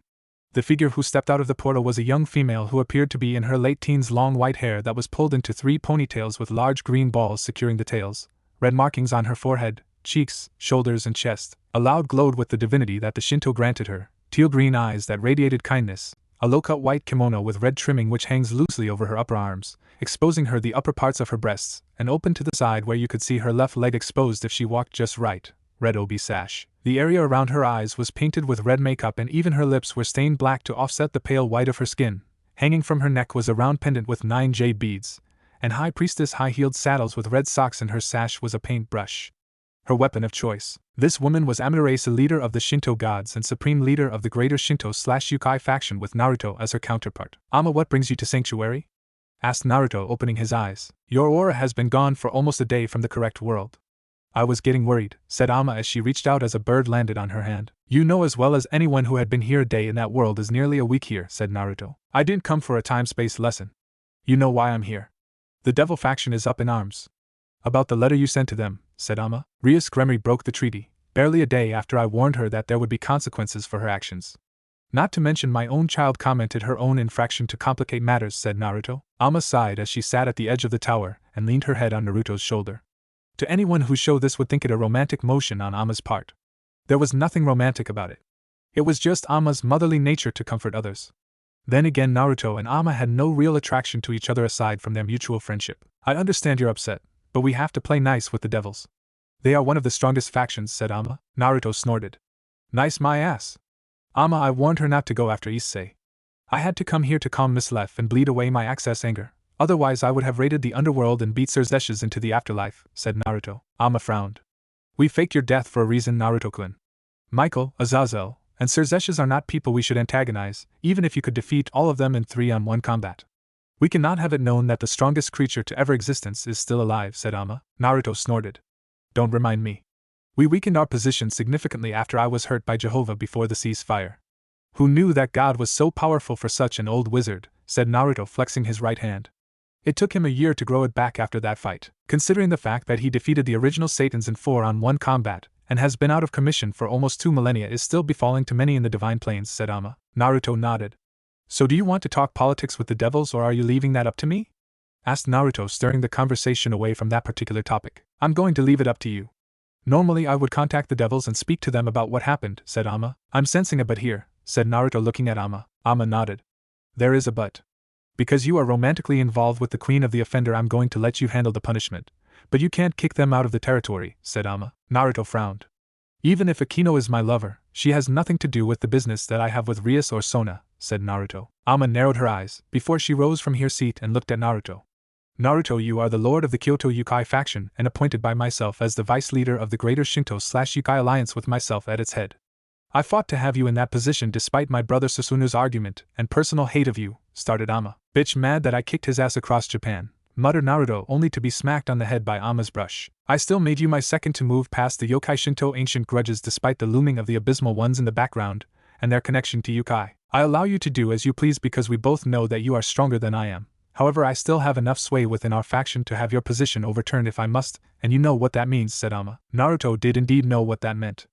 Amma was threatening to let the entire supernatural world in on a secret that had been guarded for close to 1,000 years, with only the vampire coven lords knowing about it as they were allies of the GS/Y faction. Now Naruto could in theory succeed from the GS/Y with Kurama and Yasaka and turn the Kyoto Yukai into their own true faction, but that had many major drawbacks that Naruto wasn't willing to press. The only true advantage and trump card that Naruto had in this situation is that Yasaka was the guardian of the ley line. The Shinto gods were not about to risk that power for anything. However, Naruto also didn't want to risk the protection that his family was offered from the GS/Y either. Probation, said Naruto after a minute or two. I will personally oversee it with Kurama acting as my agent while they are in school. They also forfeit 30% of all money they earn from contracts for the next 7 months. Amma smiled, before she kissed Naruto on the forehead. Now I think it's time you returned home. You've been gone for at least a day. Naruto nodded before he opened a portal. He stepped. Location, downtown Ko. Place, Uzumaki Kondo. Time, 1700 Sunday. Akeno sat on the couch tapping her foot impatiently. For as long as she had known Naruto, he had never given any indication that he was more than an ordinary human. He had never showed that he was older than 24, and he had never given her any reason to believe that their relationship was just him passing the time. It hurt.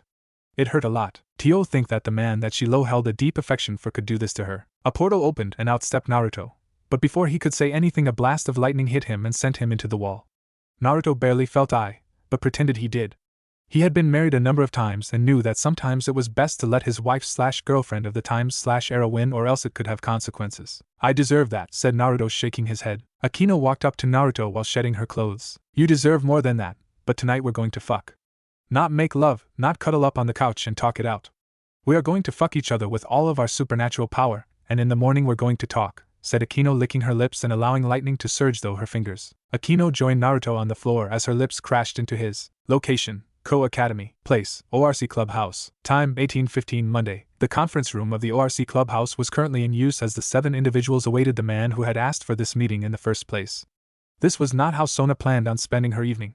Maybe with a good book, doing paperwork, or one of her rare guilty pleasures, practicing kissing with her queen, maybe even practicing cunnilingus on each other.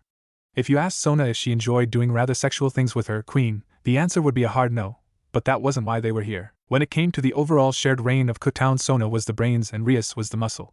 Sona knew that while she was as strong as Rias and had more pieces, Rias's peerage was just of a better quality. So for her to get a message from Rias that the daughter of a high-ranking member of Kyoto's faction attacked her was a bit disconcerting, especially when said member was actually the president and CEO of Senju Industries. While Senju Industries made their name in the human world as leaders in the medical field while dabbling in other forms of business, in the supernatural world they were a front for the Kyoto faction and to a lesser extent the GS/Y. Since this was dealing with things beyond their political power, it was decided that Surzex and Serafal, both of whom dropped everything they were doing to come to the defense of their little sisters. Despite how powerful Serafal and Surzex were utter ciscons, sometimes Sona thought that they both wanted to have sex with them, which wasn't uncommon for siblings and even parents in devil families to take an immediate family members as a lover. Her own father just so happened to be her mother's cousin from the branch family of the Citri. "Focus, Sona!" yelled her inner chibi. Sona Citri was a beautifully stern, bespectacled young woman standing at 5 feet 5 inches with a slim figure with B-cup breasts, black hair styled in a short bob cut, and violet eyes. She was dressed in the Ko Academy's girls' uniform, revealing her best feature, her long legs. Would normally consider herself to be the brains half of the powers that controlled Ko. She knew from her sister that the territory was only on loan as an experiment, and a sign of good faith for the alliance with the greater Shinto/Yukai faction. Standing behind her was Queen Shinra Tsubaki, a young bespectacled woman who stood at the same height as Sona. Sometimes people would often mistake them as sisters.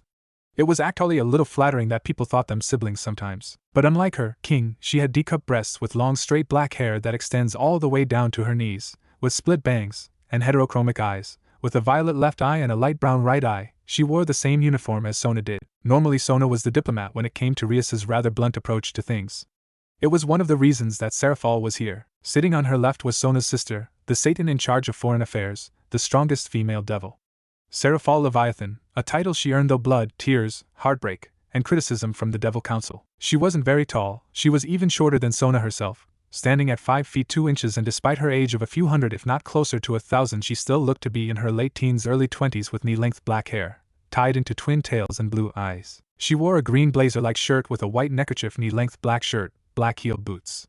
Normally her queen would be there to assist, but she was currently working in talks with the werewolf packs of the Dark Lord factions. Because of the fact that the Citri and Gremry clans were allies because of her sister and Lord Lucifer, they decided to share the territory in the human world. A territory that was on loan to them from the greater Shinto/Yukai faction. A faction that was strong enough to give the Egyptian Parathion pause. She knew that part of that was due to the leader of the Kyoto faction, Yasaka, the guardian of the ley line, one of the most powerful sources of magic across the realms. This thought led to Sona looking to her right of where Rias sat with Akeno standing behind her. And then to Rias's right was her brother, leader of all devils, and the strongest devil to live since Lucifer the Morning Star, Surzex Lucifer ne Gremry.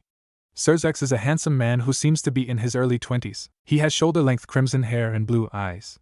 If you asked anyone who looked at him and Rias side by side, you would swear they could pass for twins with how similar in appearance they were. And finally there was Surzex's queen, wife, as well as Serafal's former rival for the position of Leviathan, Graphia Lucifuge. Graphia stood at 5 feet 8 inches, a beautiful young woman appearing to be in her early 20s with back-length silver hair that features a long braid on each side with small blue bows at the ends, while the rest is let down, which ends in twin braids and silver eyes. Wearing a blue and white French-made outfit with long sleeves and a white-made headband over her head with red lipstick. The atmosphere was tense as the seven sat in the room together. Normally both Surzex and Serafal would be gushing over their sisters with their respective queens trying and most likely failing to get them back in line. However, with how serious the accusations were at the moment, it was no wonder both Satans had their game faces on. A knock sounded on the door. Bucho, and Uzumaki Naruto, alongside a Nibi Matatabi and Korono Uzumaki Kuruma are here, came the voice of Rias's Rook. "Enter," said Rias. The door opened, and in walked the man who had scowled Rias a number of days ago. The woman who Sona assumed was Matatabi had a briefcase in her hand. They walked to the chairs where Naruto moved the chair, allowed Kuruma to sit down, before he pushed the chair up slightly. Once seated, Matatabi took up a standing position behind Naruto. "Uzumaki-sama, I welcome you here, despite these unusual circumstances," said Rias. "Thank you for hosting me, Gremry-san. As much as I enjoy political machinations, I would like to get this over and done with." Matatabi opened the briefcase and removed a black paper that had golden writing on it alongside signatures at the bottom. Specifically Surzex, Serafal, Yasaka, and Naruto. "As you all know, this is the agreement to allow Gremry-sama and Sona-sama to rule over Ko, with the Kyoto faction acting as an observer to the GS/Y to allow you here. Part of that agreement is that anyone who is unaware of the supernatural isn't allowed to be in your peerage. That may be the case, but from what I understand, Issei-sen was saved by Uzumaki-sama and told of the supernatural by his daughter, meaning that he fell into this criteria, said Sona. It would be if not for the fact that Issei's father Goro works directly for me as a member of Senju Industries' HR department. Since Senju Industries is an extension of the Kyoto faction, all personnel who are employed by Senju Industries are protected by under said treaty, said Naruto. The dead do not have the same rights as those who are alive, said Serafall. Issei wasn't dead when Rias turned him into a servant, said Naruto. What do you mean he wasn't dead? His eyes were closed and blood was all over the place, said Rias, allowing her passion and arrogance to shine though. I apologize, Gremory. Allow me to explain. In Kyoto, just like the Devil faction, we have separate classifications for our personnel.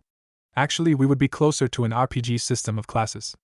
I would be considered assassin and my subclass is censor, said Naruto. Censor? Asked Surzex with narrowed eyes. I didn't know the demon shinobi was a censor. Naruto smirked at Grafia, who blushed. I knew about it, Lucifer-sama, said Grafia. Serafall turned and glared at her former rival. And you never said anything about one of our strongest enemies at the time? Asked Serafall. To be fair, she couldn't say anything, even if she could. I took a page out of an old enemy of my grandfather's to ensure the silence of all those in the old Satan faction. Of course there are other secrets that Grafia kept from me, said Naruto. Surzex narrowed his eyes. If you're implying that you used my wife as a SL-, started Surzex. Naruto barked out a laugh. Nothing of the sort. Yes, I did use to have sex with Kateria Leviathan in between battles and missions. I did make a pass at Grafia, but she turned me down. Surzex-sama, we are not here to revisit the past. We are here to talk about what happened between Rias-sama and Kuruma-sama, said Akeno. You are correct, Akeno-chan. I'd rather not have to kill a partner of ours, said Surzex, glaring at Naruto. 932 attempts, with half of those being in tandem with either Serafall or Ajuka. And a further quarter of those being all three of you taking me on, said Naruto. Gentlemen, please, that's enough, said Serafall, despite she herself remembering the broken bones that Naruto had left her with during the war. You're right. Let us move on to the next topic. Kuruma, by report of your own shadows attacked Rias, said Surzex. I was acting in place of my father, yelled Kuruma, rising to her feet, only for Naruto to grip her shoulder and ease her back into her seat. So she is an agent of yours? Asked Serafall. Kuruma does not speak for me. While she is my child, she is not an official of Kyoto or the GS/Y. She was doing what she thought was right, said Naruto. I believe that it would be good for her to spend some time under me as one of my servants, said Rias. That's not happening. There were mistakes all around here, but you still disobeyed an official of the GS/Y and Kyoto. I think I have a solution that all involved would agree with, said Naruto. What is it, Uzumaki-sama? Asked Grafia. For starters, since Gremory-san and Citri-san share this territory, they are both on probation. Also, Rias is not allowed to speak to Issei for a week. I wish I could impose harsher punishment, but seeing that both girls are learning how to be rulers, I've decided to help them with the political aspect of their leading, said Naruto. That's not far. Issei is my servant now and falls under the laws of Devil Society, said Rias, a society he doesn't know the rules of yet. Despite how you devils are more civilized than you once were, several among you still comment atrocities just because you can. Riser Phoenix, for one. He's lived for over 100 years, participated in the attack of a Nico village and— Enough! Yelled Surzex. To blatantly accuse my people of doing something like that in front of me, I'll annihilate you. 1. Naruto smirked. So some semblance of the Crimson King of Destruction remains. It would be a pleasure to beat you within an inch of your life. Both men stared at each other before a burst of static was heard where Naruto was. Surzex vanished in a blur of motion. Serafall, Matatabi, and Grafia all sighed before they rose to their feet and left the room. Everyone else was confused before they heard it. Sonic booms. Following the elder women, they rushed outside. Once outside, Sona's eyes widened. Naruto and Surzex were in the air, with Naruto holding a black rod in his hand while Surzex held a sword made of the power of destruction, the power of the Beal clan. Naruto charged at Surzex and stacked with a slash. Surzex blocked the attack, and much to the shock of all of the younger girls, the two weapons shattered. Naruto didn't let up and did a flip into an axe kick that forced Surzex to block with his arms. Surzex uncrossed his arms and grabbed Naruto's leg before throwing him at the ground as he summoned an orb of destruction. That's my brother's signature move, yelled Rias, having seen the attack. She had based her own super attack off of this move. Kuruma snorted, making the others look at her. Please. Papa isn't going to let some knockoff take him out. Knock off, you bastard, you're still using that imitation Rasengan? Asked Naruto as he held up his right hand and summoned a blue Rasengan. The duo vanished. The girls looked around for them, before Matatabi, Serafall, and Grafia put up a barrier over them as an explosion appeared above him. Black and blue lightning appeared all around, before a figure fell from the sky and created a crater in the ground. The woman lowered the barrier to see Surzex laying in the crater, his cape in tatters as was his suit. Naruto came from the sky and landed on the ground in front of Surzex. I win, said Naruto. What the hell was that? Asked Rias in a rather unladylike manner that got her a head smack from her sister-in-law. That, my dear, is the politics of fists, said Naruto as he ripped off his damaged shirt, making Akeno lick her lips, Tsubaki and Sona blush, and Matatabi think of all the things that she was going to do to those abs. Men, said the three older women. Fine, you win. Although I think that taking Issei from Rias for a week is too much, said Surzex, getting up and rubbing his head. Consider it a timeout. I don't plan on teaching Issei a thing since Rias is his master. Speaking of which, he better be trained correctly, said Naruto, looking at Rias. After a few moments of hashing out lesser details, Surzex, Sarah Fall, and Grafia leave. Rias glared at Naruto for a second, before she and Akeno left. Once everyone left except the student council members and Naruto, Sona rose from her seat. Tsubaki looked at her master with a raised eyebrow at this. Out of everyone who knew Sona, then it would be Tsubaki.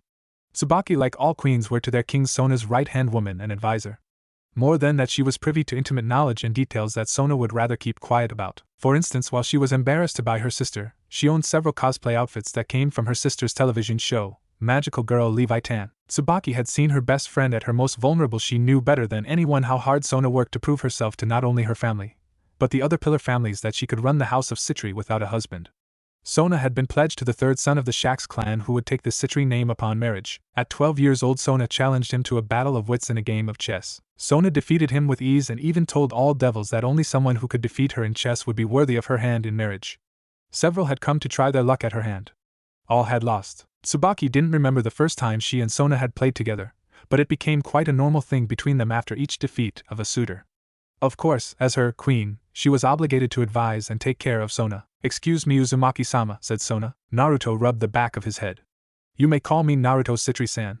Despite what just happened, I'm not so high up on formalities that I'm going to force you to call me Sama or by my last name, said Naruto. Sona chuckled. If you insist on being called Naruto, then please call me Sona. As you said, formalities are a bit of a chore, said Sona. Indeed. What did you want to talk about, Sona-chan? Asked Naruto. Sona nodded, before she bowed slightly. I would like to apologize to you, Naruto-san. As co-leader of this territory, it is part of my duty to police Rias in all matters that would break the treaty. The same goes to her, said Sona. It's fine, Sona-chan, said Naruto. Still, I insist that you join me for coffee and to talk about the future of Ko and what you expect from me, said Sona, giving Naruto a small smile. Naruto looked at Sona, before he smiled at her. I have no problems with that, Sona-san. How about we have coffee Saturday, said Naruto. Sona lifted her hand out to Naruto. That sounds lovely, Naruto-san. Naruto took Sona's hand and kissed the back of it. The Citri heiress had to fight the reddening of her cheeks. I'll see you Saturday, say 10 o'clock in the park, Sona-san, said Naruto. Sona smiled. I look forward to spending a day together, Naruto-san, said Sona. Naruto vanished with his signature static sound, with Matatabi creating a portal that she and Kurumu. Location: Ko Entertainment District. Place: Street. Time: 1800 Friday. Kurumu and Issei walked down the street away from a karaoke bar that they had been at with a Motohama, Matsuda, Akiya, and a girl that Matsuda had managed to save from a group of thugs. Matsuda and Motohama had thought it a typical high school mixed, was in reality a way for Kurumu to keep an eye on Issei. Rias was told by Naruto that she couldn't see Issei for a week, mostly to give him a chance to really adjust to the new life that he was going to lead. Kurumu watched as Issei smiled and laughed, talking about how the girls had been so chill, and Kurumu had even convinced the other girls to do a little lap dance and make out session with the other two guys. With a little help from her charm, she had even made out with Issei so that he wouldn't feel left out. Besides, Issei was far from a bad kisser in Kurumu's eyes, and she had met plenty. Not to mention that he was cute. Kurumu shook her head to focus herself. Currently she was on duty. It was her punishment for attacking Rias. It was actually a pretty common. Kurumu was currently steaming on the inside as she kept glancing at Issei. Over the last week since the meeting between her father and the Satans, things had been tense. Or at least things with Rias's group have been tense. Kaneko was no longer talking to her, or at least giving her the cold shoulder, and while she hadn't really spoken to Akeno yet, she was giving her glares. That was more due to not actually getting to meet Akeno one-on-one. As the duo walked, Kurumu felt a spike of killing intent. She looked around for the direction of the killing intent and saw it. It was a middle-aged looking man with short black hair and dark blue eyes, pale gray trench coat over a white dress shirt with a matching ascot, black pants and shoes, a pair of black gloves, and a black fedora. Here I was out for a midnight stroll and I find a succubus and a devil out on a date, said the man, putting a hand on his hat. Who are you? Asked Kurumu. Me. My name is Danasik, said the man, revealing his black wings. You are trespassing on GS/Y territory, fallen, spat Kurumu. Danasik looked at Kurumu with a smirk. From my research, this is the territory of the Citri heiress and the Gremri heiress. Of course, a slut such as yourself is a nice bonus, said Danasik. Kurumu stiffened hearing this. If he knew which devils were in charge, then he was here for one reason. Issei, run! Yelled Kurumu as she charged at Danasik and allowed her claws out, only for Danasik to jump upwards slightly and kick Kurumu in her face, sending her flying backwards. Kurumu hit a roadside tree and lay there unconscious. Kurumu-chan! Yelled Issei, before he glared at Donaseek. He charged at the large man with his fist pulled back and began to throw wild punches. Donaseek backed away, making Issei miss each punch. Donaseek grabbed Issei by his arm and yanked it upwards, before throwing Issei into a car. Issei bounced off the car and coughed up blood. Issei got up and looked at a pipe that was on the ground next to him. Picking it up, he charged at Donaseek and swung it at him. Donaseek moved backward and smirked, before he held out his hand and summoned a spear of light that was blue and thrust it at Issei. Issei managed to back away just in time, but was still blasted backwards as his shirt and the surface area of his chest was hit with a second-degree burn. Issei rolled on the ground, clutching his chest in pain. He looked at Donaseek with a glare. "Bastard," growled Issei. Donaseek laughed. "Don't blame me, kid. You picked up a pipe, so I summoned my spear. I would have been happy to beat you to death with my fists. Once I'm done with you, I plan on taking my time with that succubus." "Been a few years since I fucked one, stupid," said the twisted fallen angel. Issei looked at Donaseek with a glare that made the hardened veteran flinch. Issei clutched his left fist and rose to his feet. His fit glowed red before a light burst from his arm. Donaseek was forced to cover his eyes before the light died down. Once the light was gone, it revealed a red, armored bracer with yellow accents and a green jewel on top of the palm area. "The fingers aren't covered on Issei's arm. All this time we were afraid of a, twice critical," snorted Donaseek. "You do not take what is mine," yelled Issei as he pulled his fist back and threw it forward. The blow hit Donaseek and launched him several meters away from Issei, as well as releasing some red energy.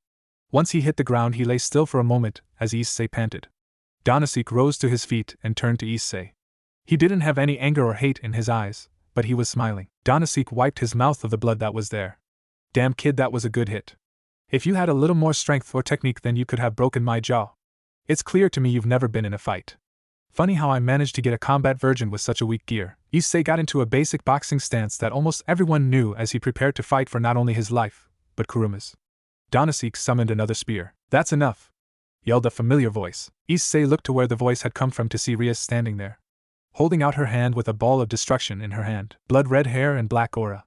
"Heiress of Gremory, you have me at a disadvantage as I do not know who you are," said Rias. "My name is of no consequence to you, woman," said Donaseek, "except you attacked the ruler of this territory."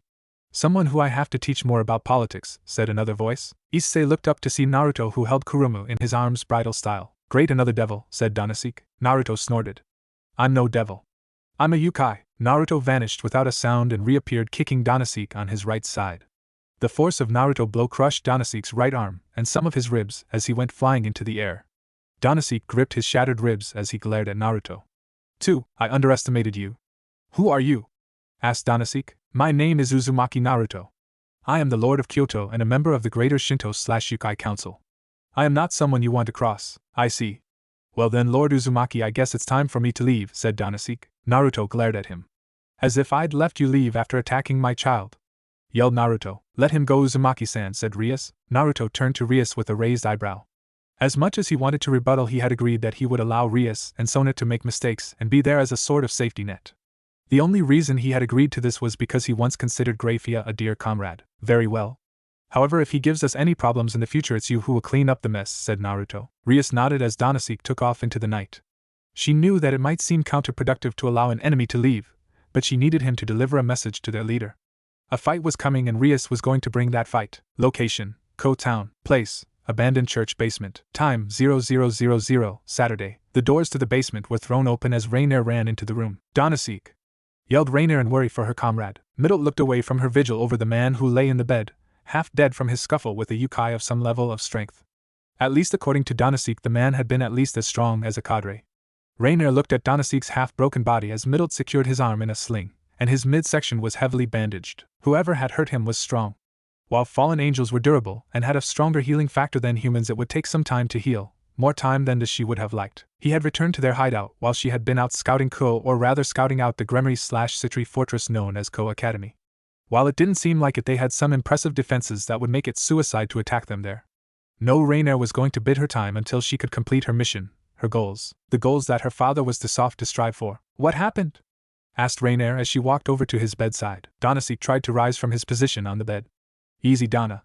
You're not fit to move around just yet," said Middle. Ever the worrywart, that girl, thought Rainier with a small smile. While Calawarna and Donaseek were the oldest of their group and pure-blooded fallen angels, Middle, much like Rainier, was merely a half-blood fallen angel. She was much younger than all of them at only 70 years old. But even so, Rainier considered her a dear friend and comrade. Donaseek laid back down on the bed and looked at the ceiling. "I'll live," But that guy who hit me. He was holding back a lot of power. Even though I had apparently hurt his kid, said Donasik. Held back? Asked Rainier. Yeah.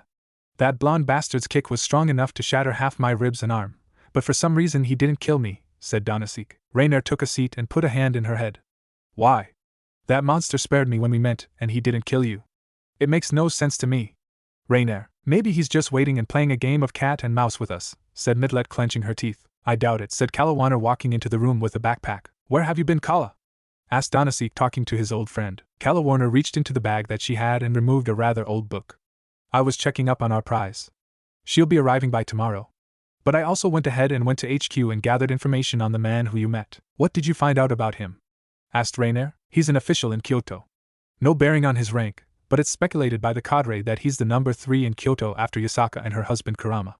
He's also known as the Demon Shinobi, leader of a mercenary band that fought with the old Satan faction. Other than that, he's been head of the company Senju Industries for about 200 years. No wonder he was able to nearly kill me in one shot.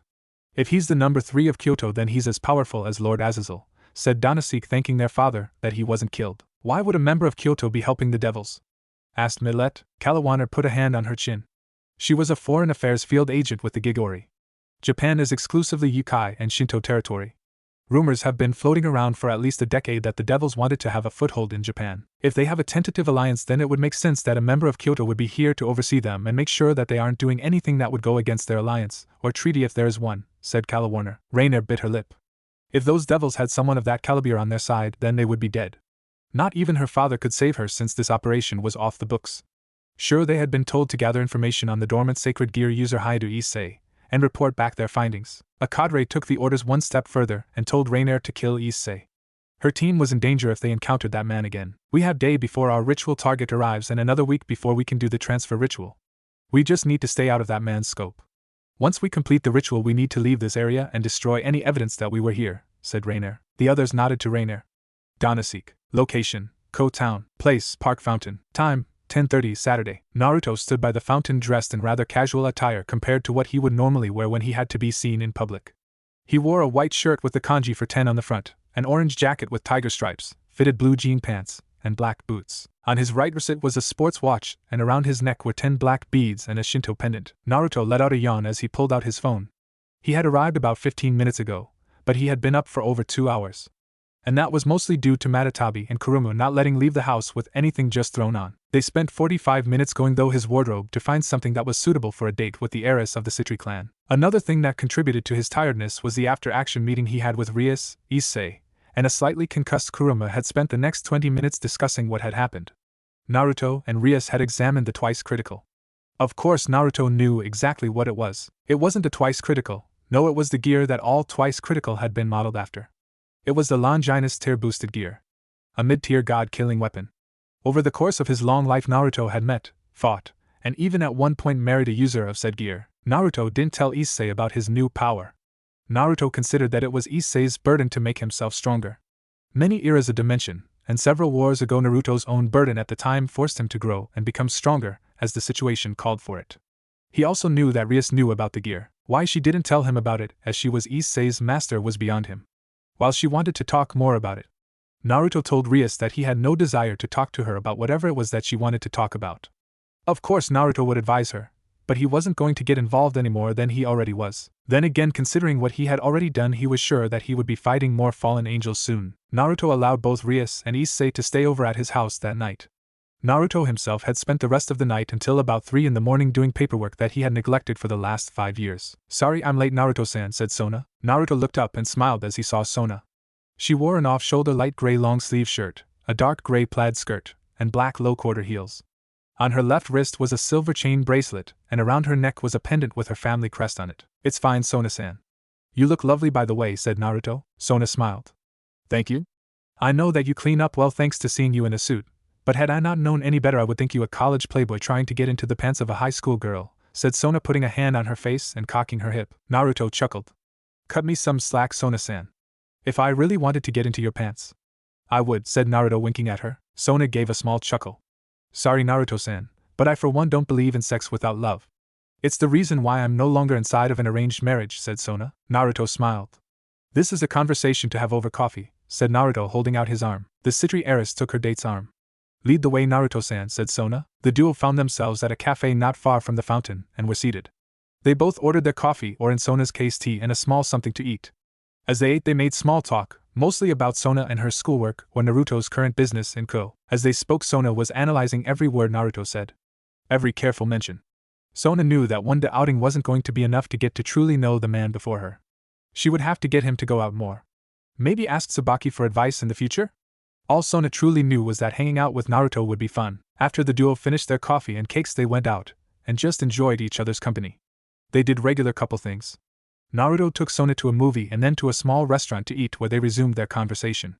Finally they went and did some shopping. Both had money, but Naruto insisted on paying for anything Sona wanted. Aside from a dress or two that were both in the 100 or so range, she didn't spend a lot of money. Despite trying on several outfits to entice Naruto. What? She was still a devil. She still liked the finer things in life. A few hours later, Naruto and Sona stopped their walk as they saw Issei and a girl walking. A pretty young girl with long blonde hair flowing all the way down to her back, with split bangs over her forehead and a single strand sticking out from the top and sloping backward, and green eyes, standing at 5 feet 1 inch with a petite body frame and B-cup breasts, wearing a dark teal nun outfit with light blue accents, a white veil over her head with light blue accents, a brown satchel slung on her right hip, and brown boots with black straps in an X-shaped pattern. She also wore a silver cross necklace around her neck. Sona seized up slightly. Before was a nun. A servant of the god and by extension the church. The natural enemies to devils. Nuns and priests for generations have gone after maleficent spirits and devils who caused harm to regular humans. In tales they had even slain devils with weapons created by God. The sacred gears, the divine items that allowed God's children to level the playing field, so to speak. Sona didn't know if she feared this girl before her or not, but if she was in Ko, then Rias would have to be made aware that her newest piece had spoken with the servant of God. Naruto felt Sona stiffen next to him, and he knew why. While he wasn't an enemy of the church per se, he wasn't exactly the biggest fan of them either. Thanks to Naruto's negative emotion sensing, he could feel someone's negativity no matter what. While she didn't show it, Sona had her own negative emotions. Actually, all devils had negative emotions, regardless of how nice they were. The girl before him, however, Naruto couldn't feel any negative emotions in her. Not a drop. She was pure. Nothing in this world had ever tainted her. No matter how bad. Issei, said Naruto. Oh, Uzumaki-san, oh crap. Prez, what are you doing with Uzumaki-san? Yelped Issei. Sona smiled at Issei with a look that told of pain to come. Hayata-san, I'm here speaking with a business partner of one of my family's major import businesses since my sister couldn't make it here. I hope that you are doing nothing that is unbecoming of a student of Ko Academy, said Sona. Issei took a step back and shook his head, while holding his hands up. No way, Prez. I've been on my best behavior, said Issei. The nun looked between Issei, Sona, and Naruto with a confused look on her face. Naruto looked at her and realized that they had switched to Japanese. She most likely only understood English, Italian, and Latin. I'm sorry about that, miss. We didn't mean to be rude, said Naruto in perfect Italian. The girl smiled and shook her head in the negative. It's fine, sir. I understand that not everyone speaks the same language as me. I'm just luckily Mr. Issei was able to help me out, said the girl. Naruto chuckled. Mr. Issei. Isn't he a little young to be called Mr.? Asked Naruto. The girl shook her head. My upbringing with the church taught to me always treat everyone kindly. Speaking of which. My name is Asia, sir. Asia Argento, said the girl, sticking out her hand. Naruto smiled. My name is Naruto. Uzumaki Naruto. It's a pleasure to meet you, Asia-chan, said Naruto as he took her hand. As Naruto took her hand, a spark jumped between them. A familial connection. A blood connection. Father? Asked Asia in confusion, elation, and fear. Naruto looked at Asia and uttered only one word. Fuck. Sona and Issei looked at each other in surprise. Location, Germany. Place, Wetterstein Mountains. Time, 1400, May 1866. A duo stood outside of a small wooden cabin that had the space cleared for several hundred meters in all directions. A light rain peppered the area. The duo had lived inside of this area for several years. It was more because they wanted to live a life of peace and happiness. Away from the ravages of battle. Battles fought between not only humans, but those within the supernatural planes. This was due to the fact of who these two individuals were. The male of the duo was a member of the Kyoto Yukai faction. In fact, he is their leader, but because he didn't like sitting in one place. Even though he would spend majority of his time in Japan fighting against the other Yukai clans and Shinto gods and their apostles. In the man's arms was a babe of no more than 6 months old. The woman by his side was a beautiful woman with long wavy blonde hair with narrowed light green eyes, standing at 5 feet 7 inches DD-cup breasts, that not only did her husband love, but she used to feed her child. A floor-length purple dress with a slit up the left leg, white high heels, On her left arm was a red gauntlet that looked like a dragon's claw with a green gem in the center. On her right side was a rapier. "Elsa, you don't have to do this," said the blonde-haired man. Her husband of 5 years. Uzumaki Naruto. She had known for years the true identity of her husband. She knew that he had several children or great descendants across the globe. None had his power, but then again their own child didn't have any of their powers either. "My love, I know that you believe that, but this is destiny," said Elsa. "Fuck destiny. I defied destiny and made it my bitch. There is no reason for you to bow down and fight. Think about our child, Elsa. I'll fight in your place. I'll kill the white dragon in your place," growled Naruto. Elsa smiled at Naruto, before walking up to him and their child. She placed a tender hand on Naruto's whiskered cheek, before kissing him. A kiss that told him all the things that she felt without using her words. Once she pulled her lips from her husband's, she then looked down at her son and kissed his forehead. "I am human, Naruto. Even with Drig enhancing my life force and body, I will live to probably only live double 100. A mere blink of the eye for you. Every child you have had with a human woman has been a human. And while you did have a child with a demon, that child too was barely anything as powerful as its mother. Naruto, you were able to defy fate because you are special. I am a slave to my fate as the Red Dragon Empresses of my generation." 1. "For what it's worth, I'm sorry for the fate that I have doomed her to," came a masculine voice from the gauntlet. Naruto took a breath. "When I beat you and Albion within an inch of your lives before the Great War, I thought that I was done with your petty fighting, but that was my mistake. A dragon cares about only 2 things: their treasure and their desire for battle. I can no more judge you for your nature than that of a kitsen's," said Naruto. "Red Dragon!" yelled a voice. Both Naruto and Elsa looked up into the as the warm midday sky shifted from blue to purple as a barrier went up around the area. A subsonic boom was heard as a figure appeared in the sky several meters above them. It was a French officer's naval wear, long black hair, a pencil mustache, and a pair of shining blue wings. On his side was a French naval cutlass. "It took some time, but I finally found you, Red Dragon Emperor," said the man, drawing his cutlass and pointing it at Elsa. Naruto felt his aura flare as his eyes turned purple. A blast of demonic chakra flowed out of his body and sent the WD flying backward in the air. Naruto went to take a step forward before Elsa placed her hand in front of her lover. The blonde looked at Elsa, before resigning. "Come back to us," said Naruto. Elsa smiled, before turning back to her fated rival. "White Dragon Emperor. Before we do battle, tell me your name." "I am Countess Elsa Uzumaki ne Schlitz," yelled Elsa. The Frenchman nodded. "My name is Jean-Louis Chauve." "I can only assume that the demon is your husband," said Jean-Louis. "Yes, he is, but you are not here for my husband. You are here for me," said Elsa, drawing her rapier. Jean-Louis nodded. "As is the intertwined fates of the red and white ones. Worry not, Red Dragon. Your husband and child have nothing to fear from me once I defeat you. I will give you a moment to say goodbye to your lover and child." Elsa turned to Naruto and smiled. "Mein Herz, mean Welt. Ich komme auf Fuke Bade Zurich. Boosted gear balance brake. Scale mail juggernaut drive." Jean smiled. "Bravo, madam, je salue votre courage. Divine dividing balance brake. Scale mail, juggernaut drive," yelled Jean. The duel would fly off and begin their duel to the death. A duel where Naruto and his young son would never see Elsa again. Location: Ko Town. Place: downtown area. Time: 14:30 Saturday. As Asia took the man's hand and felt a jolt between them, there was no pain in the act itself. Not only a familiarity that could only come from a person who shared her blood. The priests and senior nuns at the church would often tell her that while God was her spiritual father, she had an earthly father out there, and she would know him because their connection would be instant and powerful. Only someone with love for God and powerful genes could sire a saint such as Asia. It appeared that they had been half right. "Father?" asked Asia in shock, confusion, and happiness. Naruto took a closer look at Asia. Blonde hair and green eyes. Not light green, but of a darker verity. While it was faint, he felt it when he shook her hand. A chakra network and draconian energy. A weak chakra network that had never seen use, but it was there. "Fuck," said Naruto. "Daughter?" asked Sona and Issei. Naruto rubbed his head. He knew that Asia was the child of his child he had with Elsa. "She's not my daughter. At least not in the way you think she is.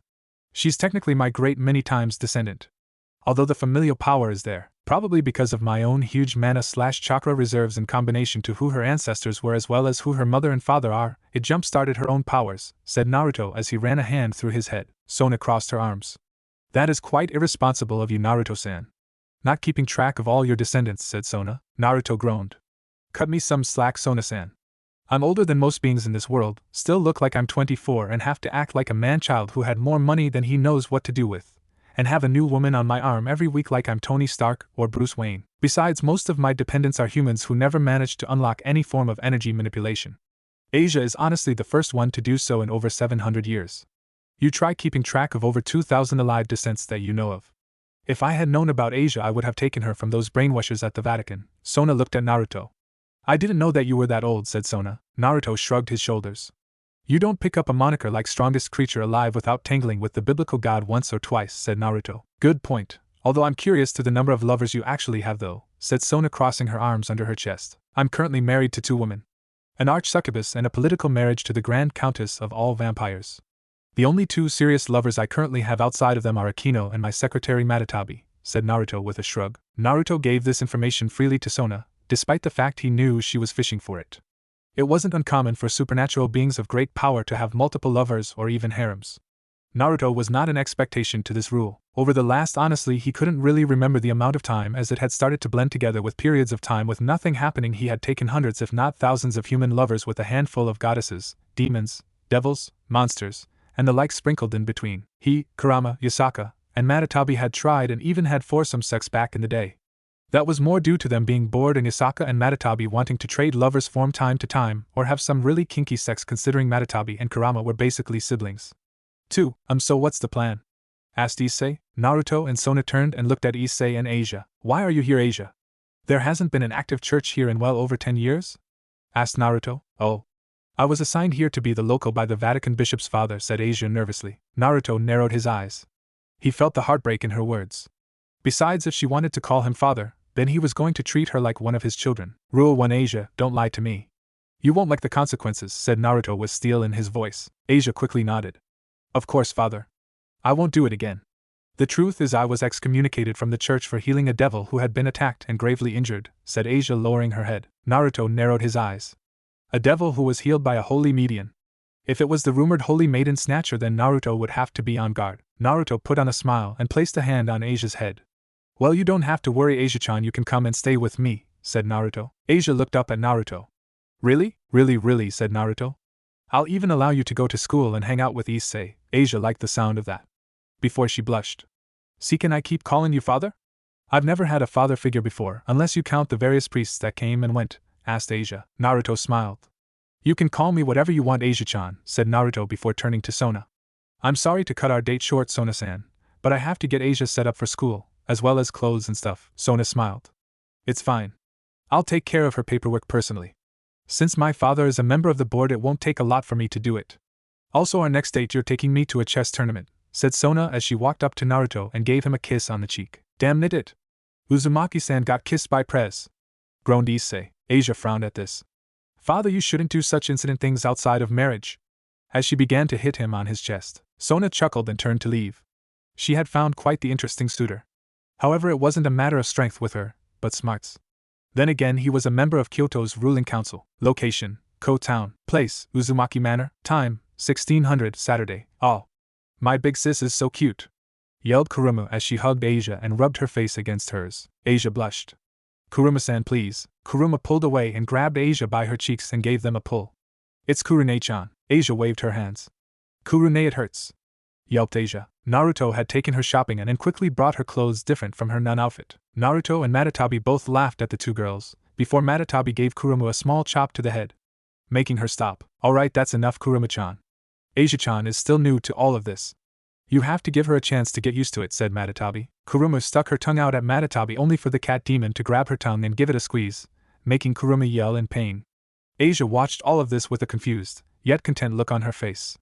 For a long time, she always felt like something was missing in her life. Maybe it had to do with the fact that she was put on such a high pedestal at the age of 6 years old, when Twilight Healing had waited because she wanted to heal a baby bird. For a long time, she felt alone, isolated from the other children.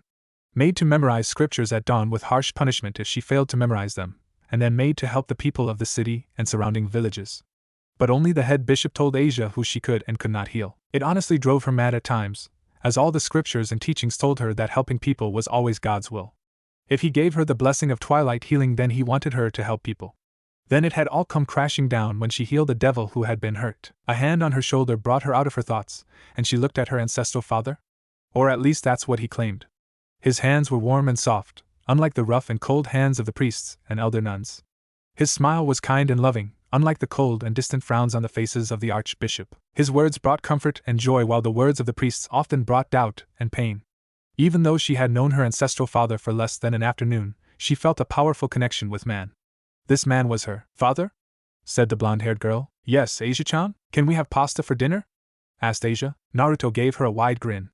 Allow me to introduce you to the wonders of ramen, my dear child, chuckled the strongest creature alive. Asia titled her head. What is ramen? Asked Asia. Location, Ko Town. Place, Senju Industriers. Time, 1800 Friday. Naruto yawned in boredom as Gendo spoke about projections and costs that needed to be factored into the next quarter. Naruto wasn't a fool though.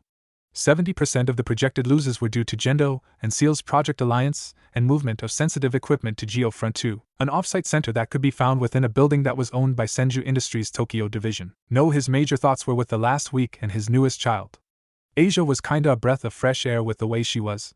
She oftentimes could be found cleaning the house or studying the Bible, despite Naruto having a staff of cleaners that came to the house once a week. She also took to calling Matatabi mother, as she thought that she was Naruto's wife. A fact that neither of them corrected, but it would have to happen before she met Naruto's official wives and learned that Akeno was Naruto's lover. Asia and Kuruma had also become quite close. Kuruma could be a pervert, while all succubi were perverts.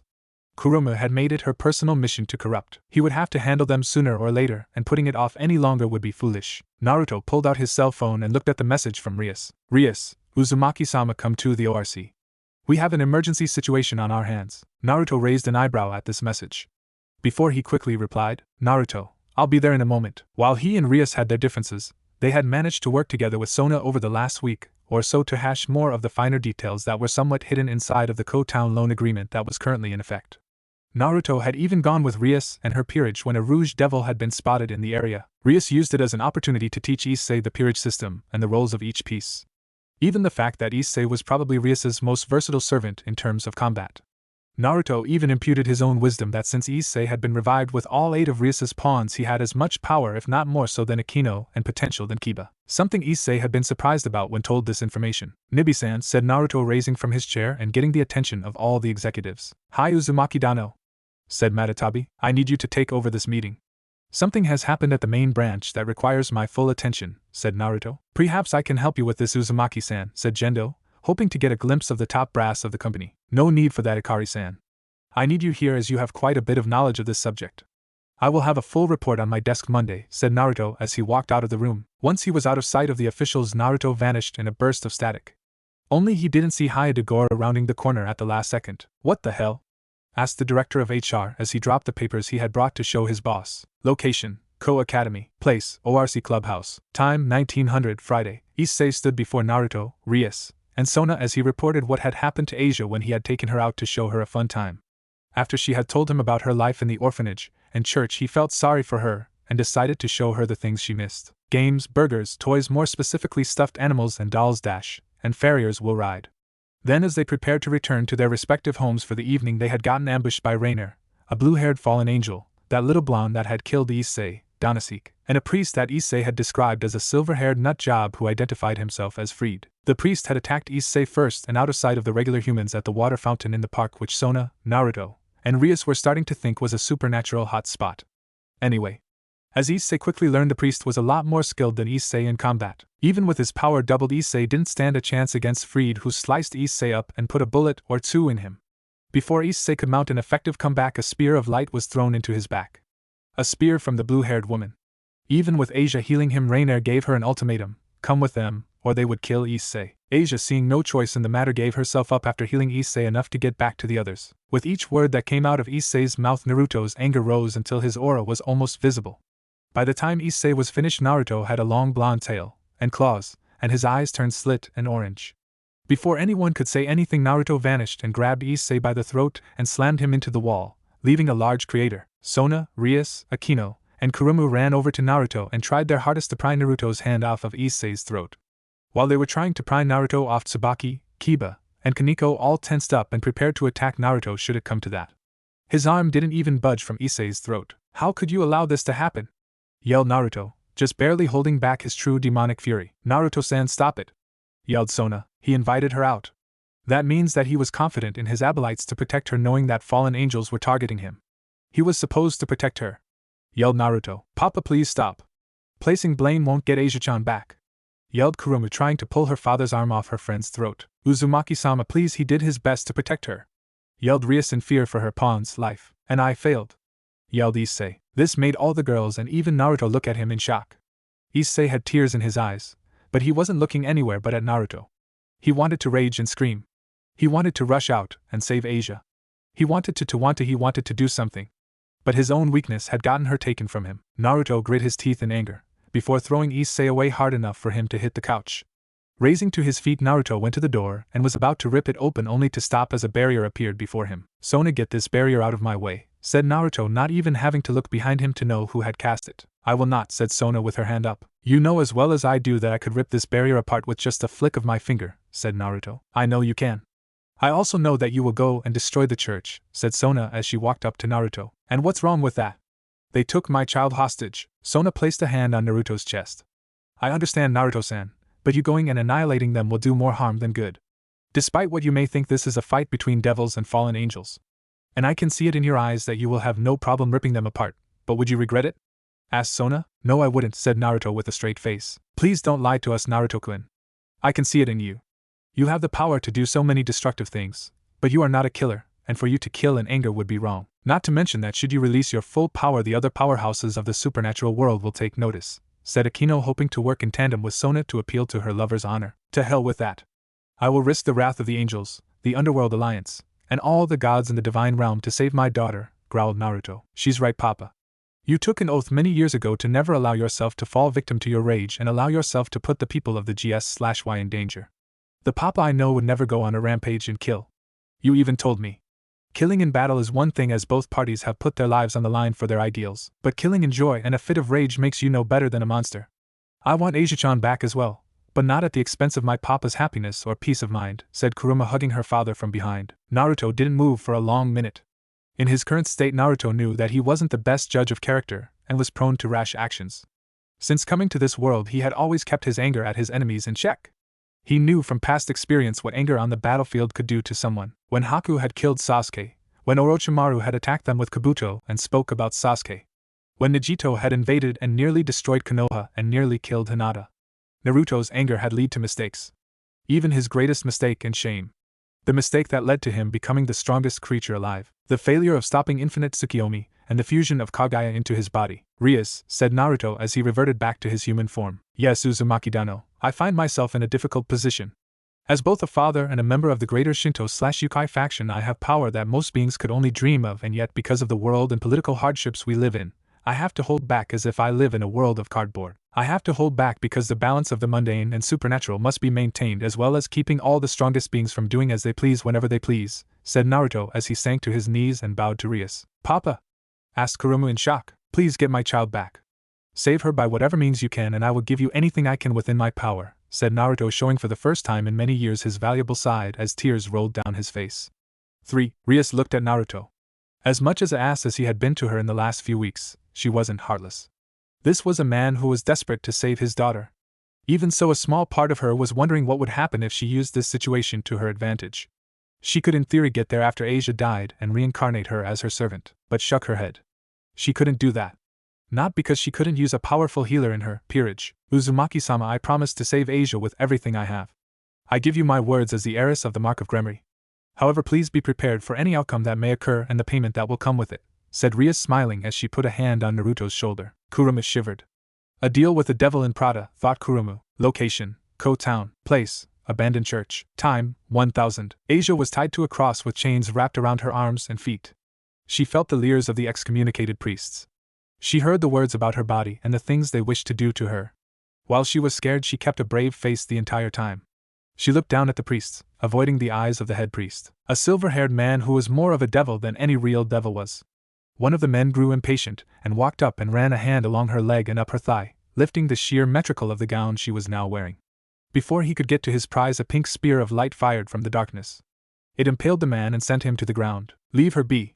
The next person who touches her will meet a much worse fate, yelled Rainier. Come on, Ray.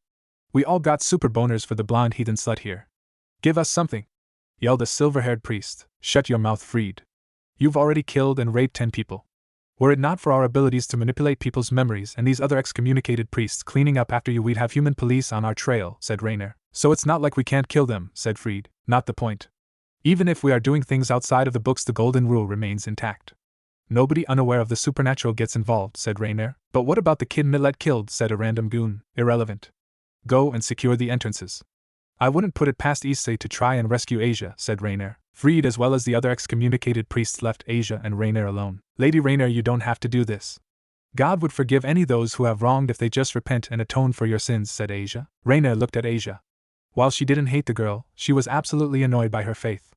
All angels, Eve the fallen, loved God, but unlike their pure brothers and sisters, they knew the truth. They were forsaken for the humans. Unlike humans, no angels could gain access to the powers of the sacred gears, unless you counted the artificial gears her father created, but they were all only 75 to 85% as strong as the real things. I do have to do this, Asia.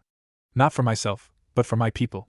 My father isn't the type of man to put his own desires before his people, but he is too much of a pacifist to do what needs to be done. Even if God forsakes me forever, so long as my people are safe, I will do what I must, said Rainier, turning and leaving the room, making sure to seal it behind her. Location: Ko Town. Place: outskirts of the church. Time: 1030. The Gremry Devil Group plus Kurumu arrived several hundred meters outside of the church.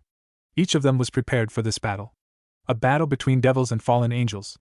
Kiba had already summoned 2 swords and gave one to Issei. Issei looked at the blade. It was a long sword, different from the katana-style blades that were more common to Japan. Although Issei wasn't familiar with sword fighting outside of anime and manga, he would have to learn how to use it quickly. Activating his twice critical, Issei instantly felt his power double. He was still the weakest member of Rias's group, but it would come in handy. Our objective is to rescue Asia Uzumaki Argento. All enemies are to be neutralized. Issei-kun, Kaneko-chan, and Kiba-kun will go to the front. Akeno and I will go around the back, said Rias. Hi Bucho, said the other members of the Gremry peerage, with Kurumu just nodding. Location: Ko Town. Place: outskirts of the church. Time: 1045. Rias, Akeno, and Kurumu walked around the back just outside of the barrier that the fallen angels had set up. Despite the fact that the frontal assault group had already tripped the barrier, Rice was sure that the fallen wouldn't be so easily fooled. While they waited for the fireworks to go off, Akeno said, Rias, I have something I want to ask you. Yes, what is it, Rias? Asked Kurumu. Rias bit her lip. Your relationship with Uzumaki is pretty serious, is it not? Asked Rias. Akeno summoned several of her familiars and sent them off.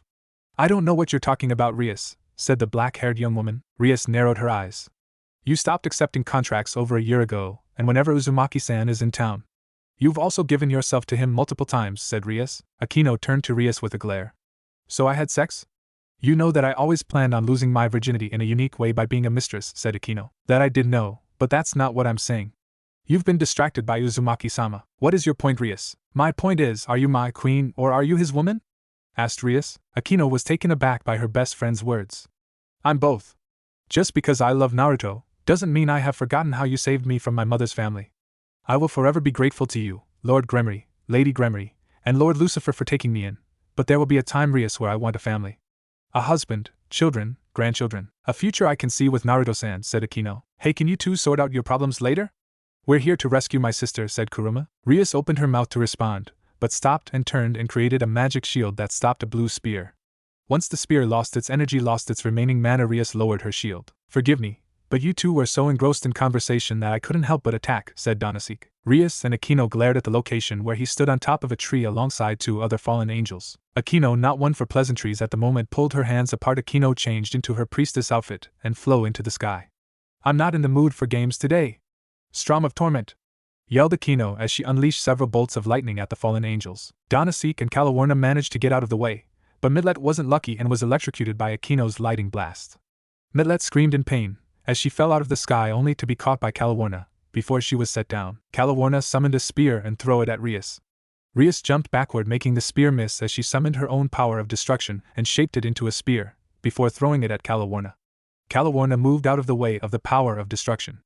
Donasik rushed at Kurumu and summoned 2 spears as he planned to end the fight quickly. Kurumu ducked under the spears and opened her hand, as 2 swirling orbs of demonic energy appeared. Not going to get the drop on me twice. Twin Rasengan! Yelled Kurumu as she thrust the orbs into Donasik's stomach. The male fallen angel has sent flying several feet away. Rias looked at Kalawarna. Kalawarna looked at Rias, before both charged at each other. Kalawarna summoned her spear and thrust it at Rias. Kalawarna missed, and Rias charged power of destruction into her hand. She raised her hand into the sky. I'm not in the mood for games today. Storm of torment! Yelled Akeno as several bolts of lightning fell from the sky. Grit those teeth, bitch! Fist of destruction! Yelled Rias, hitting Kalawarna in the face, burning her in the process, and sending her flying into the tree. 1. Akeno looked at her friend. Really, Rias? Asked Akeno. Rias shook her hand. What it was on my list of cool things to say during a fight, said Rias. Location, Town. Place, abandoned church. Time, 0010. The battle between the frontal assault group and Rainier, Freed, and the several priests. The battle has started with the trio taking on Freed. It had been a pretty quick fight as after Kaneko had busied his ribs, as Kiba slashed him across his chest. Once they had managed to open the sealed room, they had come into the room in the middle of the ritual, and they had come just in time for it to finish as Rainier took Asia's sacred gear. Issei and Rainier had gotten to the main church and had it out in a fight. Rainier managed to heal all of the damage done to her by Issei, until he unlocked the full base power of the sacred gear, fully awaking into the Longinus class, boosted gear. With a single boost, Issei was strong enough to knock Rainier out as Kaneko, and Kiba came to the top after dealing with the priests, with Asia on Kaneko's back. 2. Issei held Asia as everyone crowded around them. Akeno held the lightning chains around the 4 defeated fallen angels who all sat on the ground. Kuruma looked at her sister in worry as she grabbed the blonde's hand. It was so cold and her pulse was so weak. Asia-chan. Asia-chan, can you hear me? Asked Issei, giving Asia a small shake to try and wake her up. Asia opened her eyes and smiled at Issei and Kuruma. Issei, you came for me, you too, Kuruma-san, said Asia. Kuruma couldn't hold back her tears as she held her big sister's hand. I told you, it's Kurune, yelled the woman. Akeno tried to hold back her own tears. She may have been a battle sadist and sex masochist, but how could the universe be so cruel to someone so pure? Naruto would be devastated if Asia died. The man had already lost so much in his life. Lovers, children, friends. Even a long-lived species like devils would die of old age. The oldest living devil, the great King Beal, who had seen the original fall of Lucifer fall, would one day die of old age, even though he was on his 10,000th year of life. Rias bit her lip before she summoned her bishop to her. She didn't have any healing magic strong enough to preserve Asia, and she promised to save Asia no matter what. Thinking quickly, she summoned her red chess pieces, having only a bishop, knight, and rook piece left over. The knight and rook were crimson red, as all evil pieces were. Her bishop piece, however, had glowing black energy around. A mutation piece. Her bishop is the only piece that could save her. With Asia being a sacred gear user, she had her gear was at least until Rainier's ritual tied to her life force. If Asia was fully allowed to pass on, Twilight healing would pass to another. However, Uzumaki-sama had asked her to save Asia in whatever way she could. She knew that he would be pissed, but she had no choice. She would reincarnate Asia as a devil. Asia, said Rias, kneeling before her. This is an evil piece.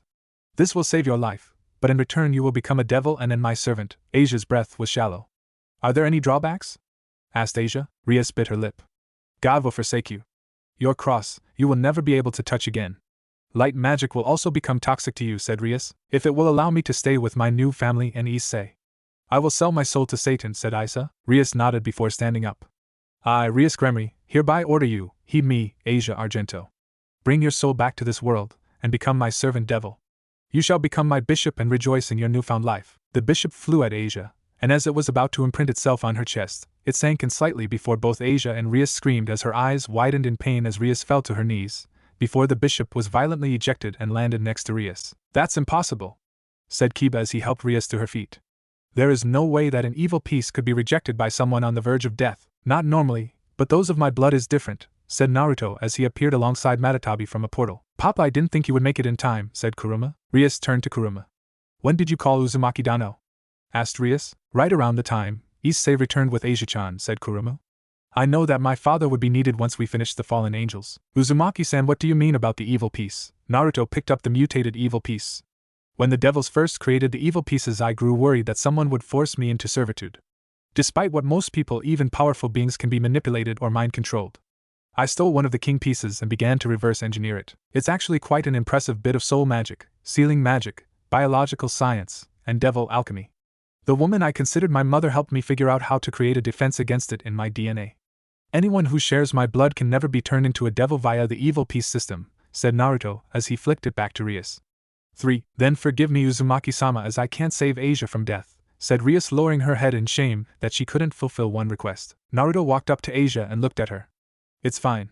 I'm going to save her, but once I do this I'm not sure what the results will be since I haven't had a descendant active with an active chakra network in over 1,000 years, said Naruto as he placed a hand on Asia's forehead. Asia looked at Naruto and smiled a weak smile. Father, you're here, said Asia. The blonde-haired man smiled at Asia. Don't worry, kiddo. I'm not going to let you die. After all, I got a lot of things I want to show you, said Naruto. What do we need to do, Uzumaki Dano? Asked Rias. Place her sacred gear back on her fingers and leave the rest to me. Matatabi, hold her down and don't let her up. Naruto took a moment to fill her life force. Asia was hanging on, but only by a hair. Naruto would have to act quickly and take her from Issei. Naruto then removed Asia's dress, before he summoned a brush and ink. Both were quite special. The brush was made from the wood of a 3,000-year-old tree of life, and the ink was made from the leaves of Yggdrasil. Naruto then began to write over Asia where the 8 chakra gates were located. The seals Naruto drew on Asia would allow him to use his own demonic chakra to open her gates without poisoning her, as his more potent demonic chakra was toxic when used on humans. Naruto sighed before he ran through hand signs before he struck Asia 8 times. An explosion of blinding blue chakra rushed out of Asia's body, making her own eyes open, and she let out a howl of pain. Issei and Kuruma wanted to rush in and help her but knew that there was nothing they could do to help their friend. Rias was in awe of the power that Asia had sealed inside of her. Asia had more power than Rias and Akeno combined at the moment. She would grow up to be a massive powerhouse in the supernatural world.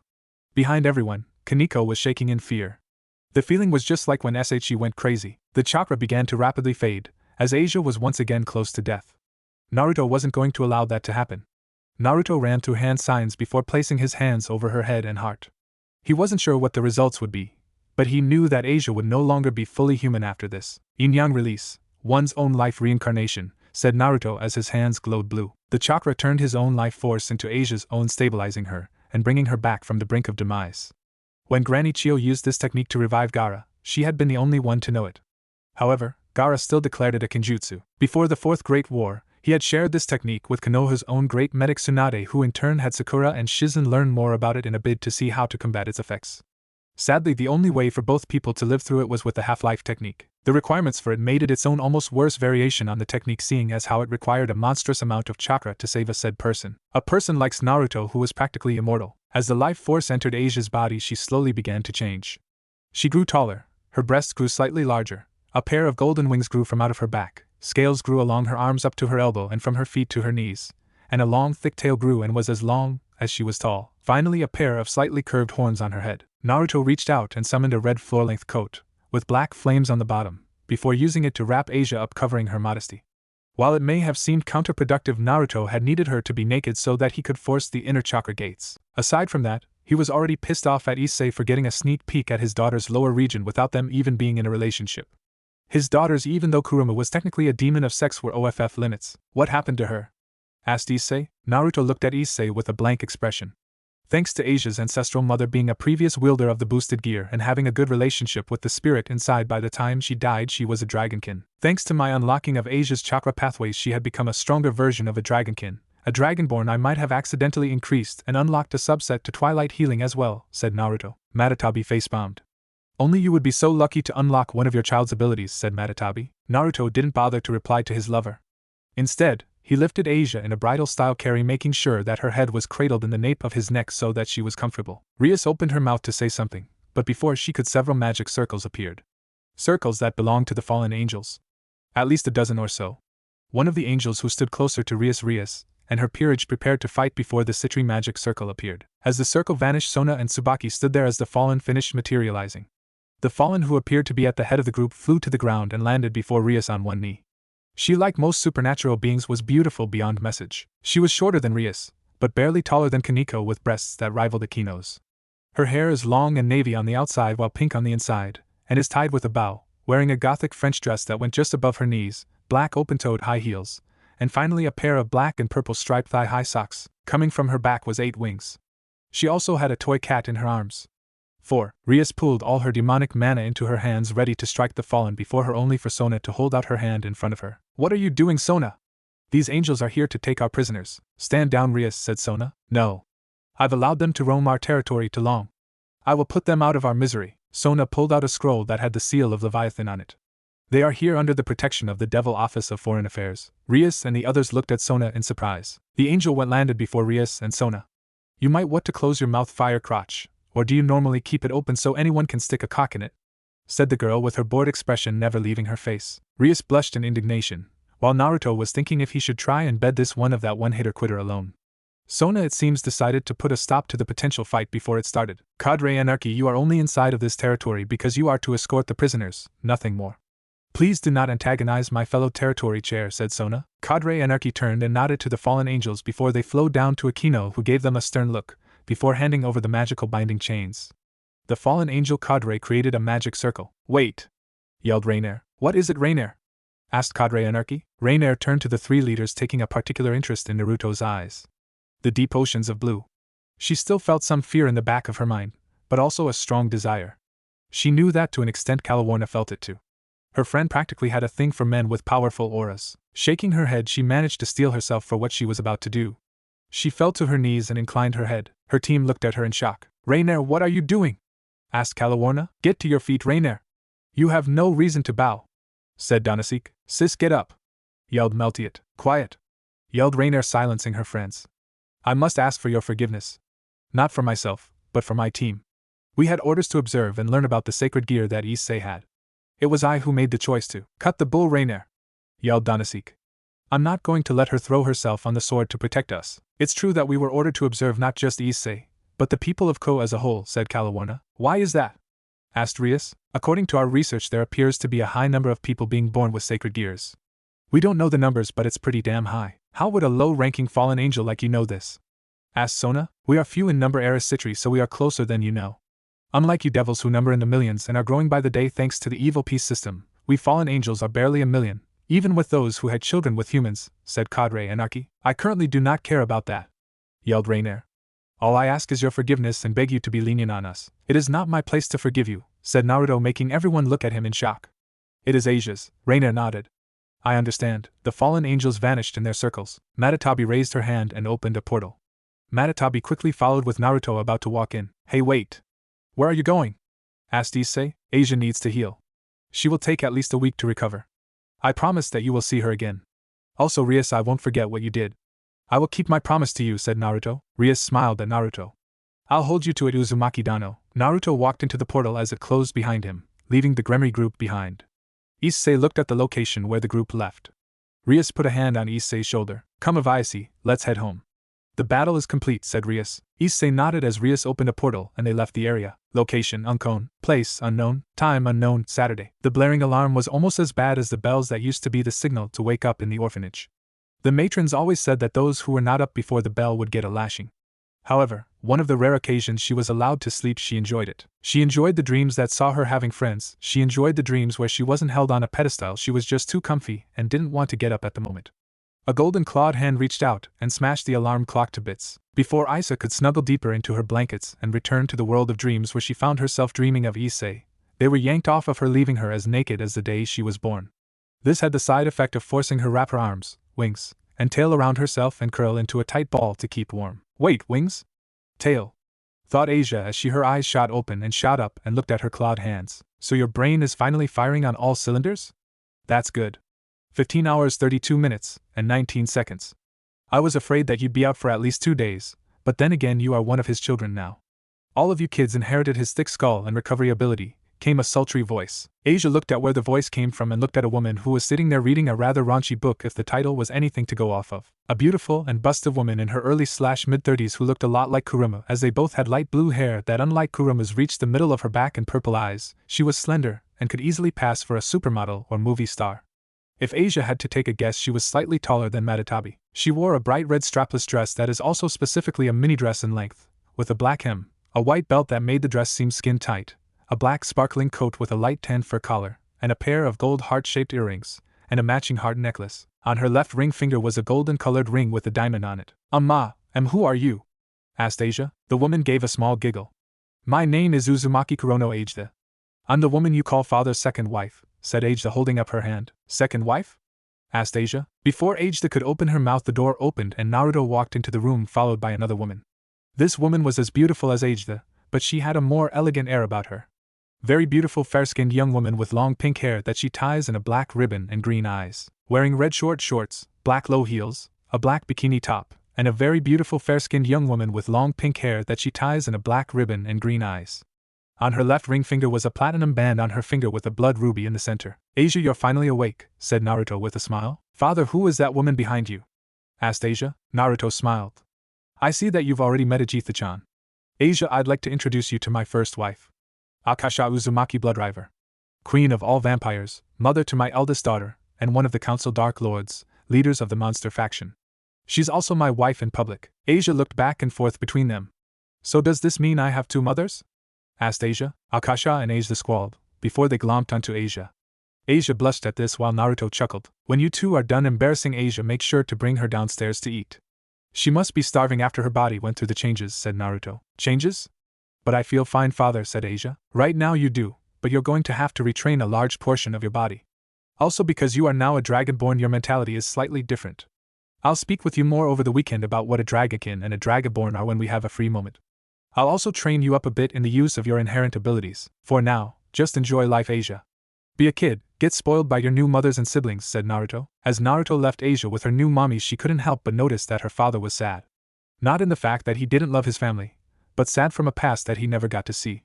In fact, Asia could see the sadness, mixed in with his joy. There was something else there, something Asia couldn't quite put her finger on. Location, Sanctuary. Place, Uzumaki Tower. Time, 14:30 Saturday. Asia, after managing to get out from Akasha and Ageda, was now at the table with the rest of the family. She was dressed after Ageda selected the cutest bathing suit for her. A one-piece blue bathing suit with shorts on and a cute blush on her face. She was not used to wearing such revealing clothes. Even when she wore something, the most that would be revealed was her arms. She sat next to Kurama as she was closet to her outside of Naruto. Naruto sat at the head of the table with Akasha on his right and Ageda on his left. Miss Manatabi sat on Ajetha's left. Next to Akasha sat a girl who looked a lot like her, kinda like Kurama did to Miss Agetha. Only her breasts were much bigger than her mother seemed to be. She wore a white dress with a bracelet on her left arm. Next was a man who looked like father, only his hair was red and he was larger in stature, more bulky. A woman who was even more busted than Ageda. Between them was a girl with a lot of tails wagging around as she happily ate her ramen. Another man was present with sandy blonde hair, yellow eyes. He wasn't very tall, maybe around the same height as Akasha. On the right side of his forehead was a tattoo that said regret in kanji, wearing a crimson long-sleeve shirt with several buttons and pants that matched the color of his shirt. A brown belt, and now has a small gourd which is strapped to his left side. A trench coat. Finally was a black-haired version of Naruto. Except he wore a full suit, while everyone else wore what could be akin to beach attire. "Tusama, can we get this over with? I have a security meeting I have to get to," said black-haired Naruto. "Chill your hide, brat," said red-haired Naruto. "Ha! We have so much security around Kyoto that only a full-scale invasion could break in," said the sandy blonde man. The brat in question narrowed his eyes. "That's enough, boys, we're all here for Asia-chan," said the busted blonde woman. "Aside from Kurumane and Matatabi-san, I don't know anyone else here," said Asia. Red-haired Naruto snorted. "Well, kid, this here is our happy little family," said red-haired Naruto. "Asia, you are a part of our family now, and I invited the rest of our immediate family to meet you," said Naruto. "Immediate family?" asked Asia. Matatabi took a sip of her wine. "Naruto-kun used to get around back in the day," said the blue-haired woman, dropping her secretary persona. "Like how you are a direct descendant of Papa, you're not the only one.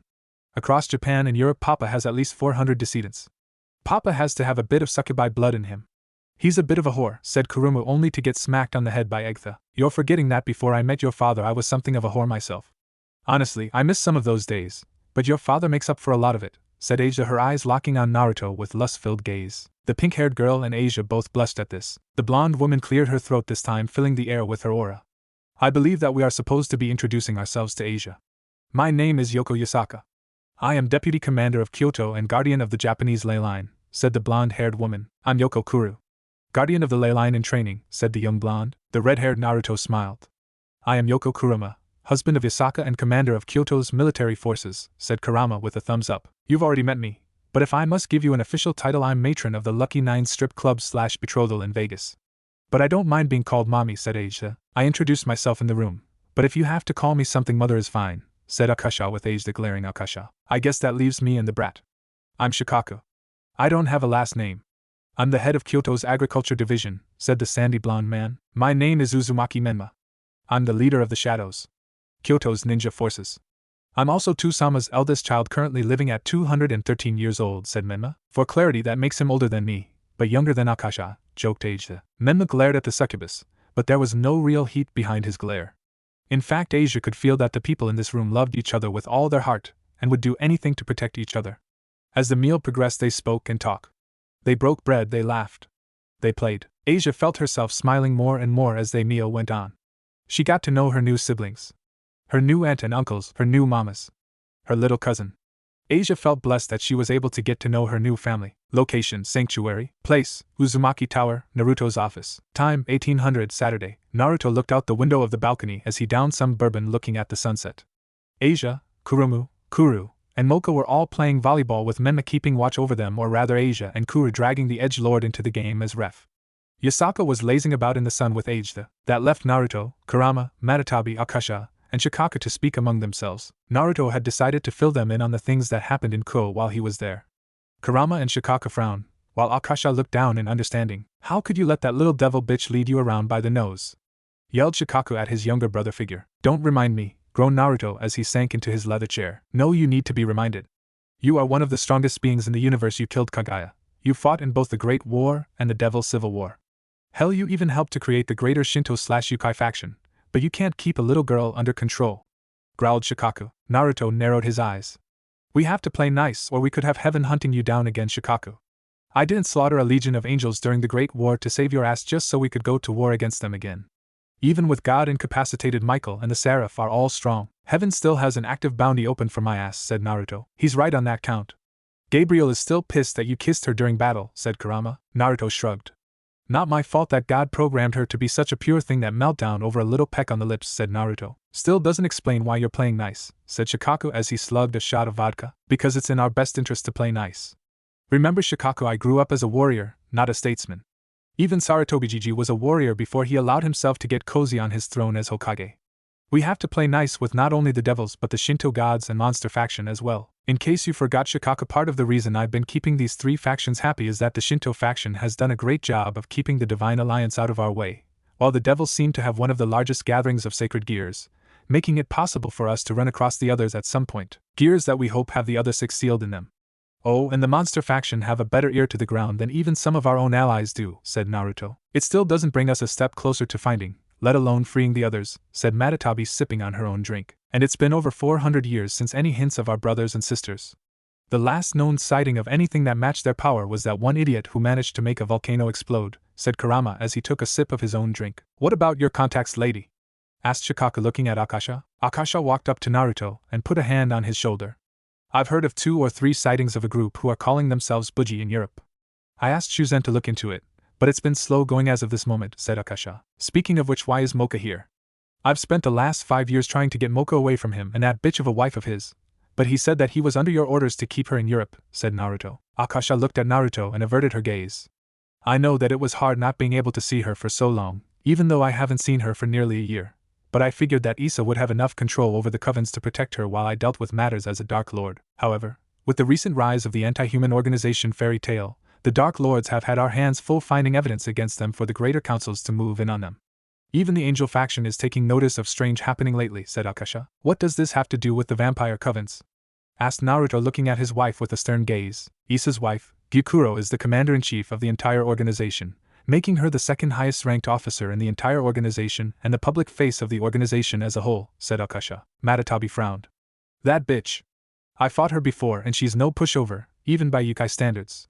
Fairy Tail is new though, even compared to the rumors of a multi-race organization that have been floating around lately. I'll use the contacts within Senju Industries to see if they can find anything about the human side of Fairy Tail operations, said Matatabi. I told you that the Coven Elders were your enemies, Akasha.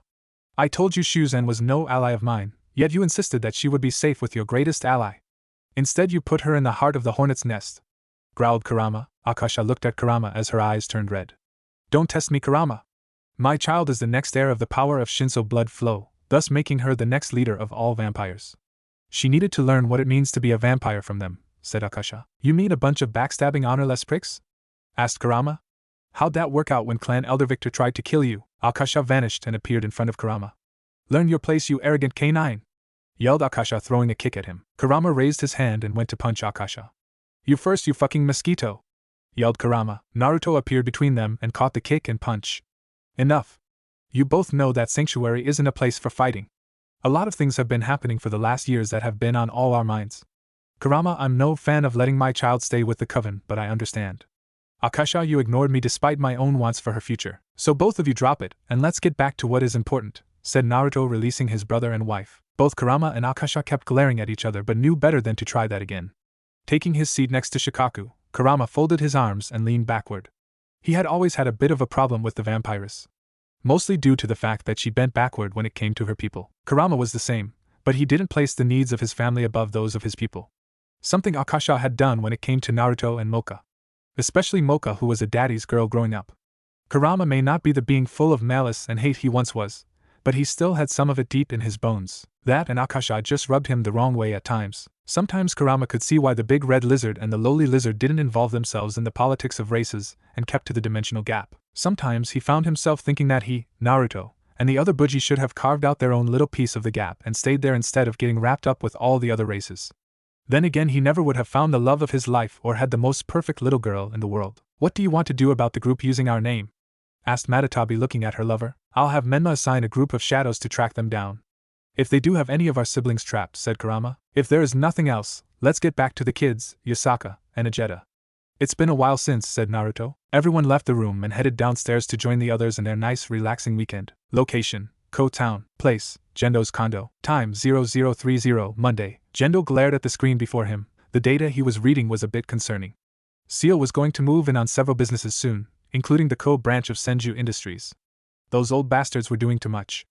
They were trying to move the plans for human instrumentality too fast. "Gendo, come to bed," groaned Ritsuko as she had reached over to cuddle her lover. Gendo ignored her. He would have to move forward with his plans to take out Uzumaki and take over Senju Industries. Opening a file on his computer, he pulled up Project Rising. He smiled as he read one word: complete. Location: Ko Academy. Place: Courtyard. Time: 0745 Monday. Issei sighed as he walked to school. The last 2 weeks had been really crazy. Instead of contracts, Rias had her people training till the end of the night. Akeno had been super pissed off for some reason and took it out on Rias during their sparring matches, and Issei was barely managing to keep pace with Kiba when he was moving at probably a fourth of his top speed. He was also only able to max boost a total of 5 times before it stockpiled. Issei still didn't know what stockpile did, but he was going to figure it out. The big shock of the week was that somehow Rias had recruited Kiryu Akiya to become her bishop. Issei was damn sure that he didn't know how she was recruited, and Rias's answer was that she wanted the power to allow people to fall in love. Issei would never admit it, but the girl was as big a pervert, if not bigger, than himself. That scared the crap out of him in a way. Speaking of bishops, Rias had been allowed by her family to unseal her other piece that had been sealed due to his powers. A sacred gear was called Forbidden Bellevue, marking him despite him being so freaking cute for an ungodly reason one of Rias's hidden strongest pieces. 1-2. One of Rias' lessons to Issei and Akiya had been on battle types during raiding games. Rias used a bunch of complicated words, but to put it simply, it was when 2 groups of devils battled it out to see who was better. According to her, there were 4 roles in a peerage that had nothing to do with their piece: leadership, advisory, defense, and support. While the top 2, melee, which Kiba, Issei, and Kaneko were, and divided into offensive and defensive, and mage type, which Rias, Akeno, and Akiya were. But it was broken into 3 types: offensive, support, and defensive. Of course, it was all over Issei's head at the moment. He was probably only a little bit stronger than when he fought Rainier. It took all his boosts to be able to knock Rainier out, but that was more due to the fact that Issei had caught her off guard. When he wasn't training, he found his mind wandering to the Uzumaki sisters. He had been worried about Asia and Kurumu, and he knew that Akeno was feeling the same for Naruto. He tried to talk to her about it, but Akeno told Issei that the problems of a woman's heart were not for men to understand. He got it in a way. Akeno was in love with someone who should have been way out of her reach, but it was fine. It also didn't help that Rias and Naruto were kinda at odds, more due to political crap than anything. Sure, they were not exactly allies, but nor were they enemies. They were more akin to. However, that didn't stop Rias or Naruto from forbidding the others to be friendly with each other. "Yo, I see my dude. Where you been, playa? Living it up with the babes from the ORC?" yelled Matsuda as he pulled his friend into a headlock. "What the hell are you talking about, Matsuda?" "I've been here." "Well, my good friend, you've been missing all the juicy gossip as of late," said Monohama, adjusting his glasses. "Oh yeah? What kind of rumor?" asked Issei, since he really hadn't been paying attention to the school's gossip lately. "Apparently we're supposed to get a pair of new girls to join the school," said Monohama. "2 new girls, my dude. And they don't know anything about us, my guy," said Matsuda. "Can it pervs, or do I have to make you both submit again?" asked Akiya, smirking at the trio, making them jump backward. "Why you always trying to cramp a playa style, biha Akiya?" asked Matsuda with a growl. "Yeah, you're always cock-blocking us, you she-devil," yelled Motohama, pointing at Akiya. 3. Oh, the irony, thought Issei. Akiya moved one of her bangs out of her face. "Please, the only thing you playing is an Xbox. If I had to choose someone with a real cock to block it'd have to be Issei's. That thing is as big as a light pole," smirked Akiya, holding her hands out to demonstrate his size. Issei blushed at her and wanted to return, but noticed blue and blonde hair out the corner of his eye. Turning his head, his suspicions were confirmed. Kurumu, Asia, and Mocha walked through the gates of Ko. As they did, Mocha looked around, before turning back to her sisters. The trio ignored the stares that they were getting from boys and even a few girls. Despite Kurumu and Asia have been part of the school, many people thought that they rivaled the four most popular girls of the school and looked. I'm surprised father is allowing you to come to the academy. I was sure that after 5 years he'd want to spend time with you and catch up, said Asia looking at Mocha. I'm a bit surprised myself. Lord Shuzen was always insistent that I never go out, and was home-schooled in the castle and learned the ways of a Draculina, said Mocha. Kuruma puffed out her cheeks. Papa isn't like that, and you know it, Mocha-chan, said Kuruma. Asia-chan, Kuruma-chan, yelled Issei, catching the attention of the two girls. The girls turned to look at Issei and smiled at him. Before they could get over to the young man and speak with him, the pounding of feet could be heard on the ground. Crap, I'm late, yelled a boy who was holding a bunch of papers in his hands. Jin-senpai is going to kill me. The boy tripped on a rock and went flying. Issei grabbed Asia and Kuruma and pulled them out of harm's way. Ah! Yelled Mocha as she was unlucky enough to be in the way of the falling boy. Issei turned and looked at the boy who rushed past him. Issei knew that he was in the same year as him, but he didn't know what class. Either B or C.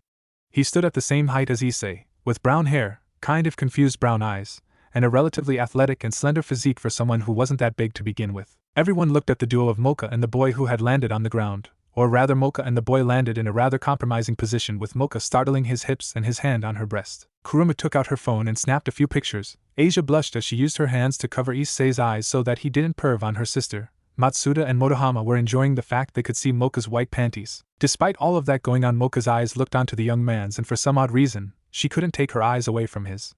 She found his eyes beautiful. The moment was broken by the warning bell ringing. Can you please remove your hand from my breast? Asked Mocha. Oh right. Sorry about that, said the blushing boy. Once he released her, Kuruma helped her sister up. Hey, I know this is really bad timing, but how about to find me and my friends during lunch and we can talk and chill, K? Asked Kurumu. The boy nodded. Yeah, I would like that. I'm Tsuken. Ono Tsuken, and I'm Kuruma. One of the Uzumaki sisters. This is my younger sister Mocha, and our youngest sister Asia. Don't forget to come and fins us. Class 2A, said Kuruma. Kuruma-chan, I'm in Class 2B, said Mocha with a blush. Kuruma smirked. Great. Tsuken-kun, take care of my sister or I'm going to knock your head off, said Kuruma, grabbing Asia and Issei's hands and dragging them away to class. Mocha looked at where her eldest sister just was and had a feeling that this would be a regular occurrence. Location: Ko Town. Place: Senju Industries, Naruto's office. Time: 1200 Monday. Gora looked at the door to his boss's office. A week ago he had seen Uzumaki Naruto, a young man that was set to make waves in the medical technology industry. But he had a lot of questions for Naruto. Questions that he wanted to ask the young man, but he was unable to as he had went on an emergency leave of absence. Something to do with a cousin on his mother's side of the family. Not his business, but it was really bad timing. During the time that Naruto was gone, Gendo began to make several moves that were very disturbing to say the least. Meetings at random hours. Security personnel were replaced with an outside source. Scientists vanishing, and trucks and lab equipment getting moved into the former terminal dogma that Naruto had shut down. Gathering the courage he knocked on the door. Enter, came the voice of Naruto. Gora opened the door to find not only Naruto and Matatabi there, but Misato and Kozo were there as well. Is this a bad time, sir? Asked Goru. No. In fact, I was just about to summon you here, Hayata-san. Misato-san and Kozo-san have told me that Gendo has been moving around money, security, and scientists. Not to mention that several classified files have been tampered with that only high-level executives are supposed to mess with. At this point we're moving in and removing Gendo from his position in the company, and we'll be placing him under arrest, said Naruto. Under arrest?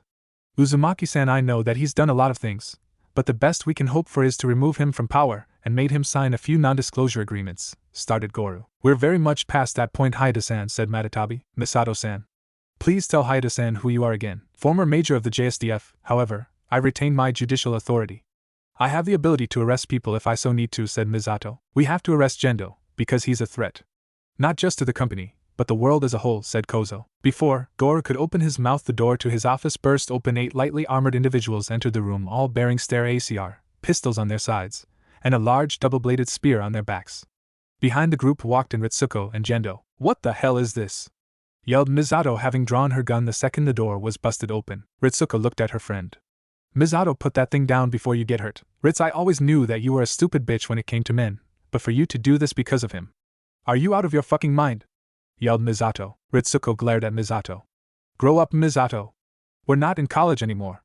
Everything I'm doing is for the sake of the human race. What the hell are you talking about, Ritsuko-san? Asked Goru. It's quite simple, Haida-san. Humans are not at the top of the food chain. My allies in SEAL have studied the Dead Sea Scrolls, biblical texts, and saw the patterns within the world from the texts. Devils, angels, gods, they all exist. I'm using the power of human technology to give us a fighting chance, said Gendo. What about your family, Gendo? Asked Naruto, raising from his desk and moving around it, while removing his tie. What about Shinjiku and Rei-chan, and Yui-san? All of them who I have met. All of them thinking that you're just a wonderful man who is sacrificing for them. You think I haven't made sacrifices, boy? I've made sacrifices, yelled Gendo as he raised his shaking hands. My hands have blood on them, boy.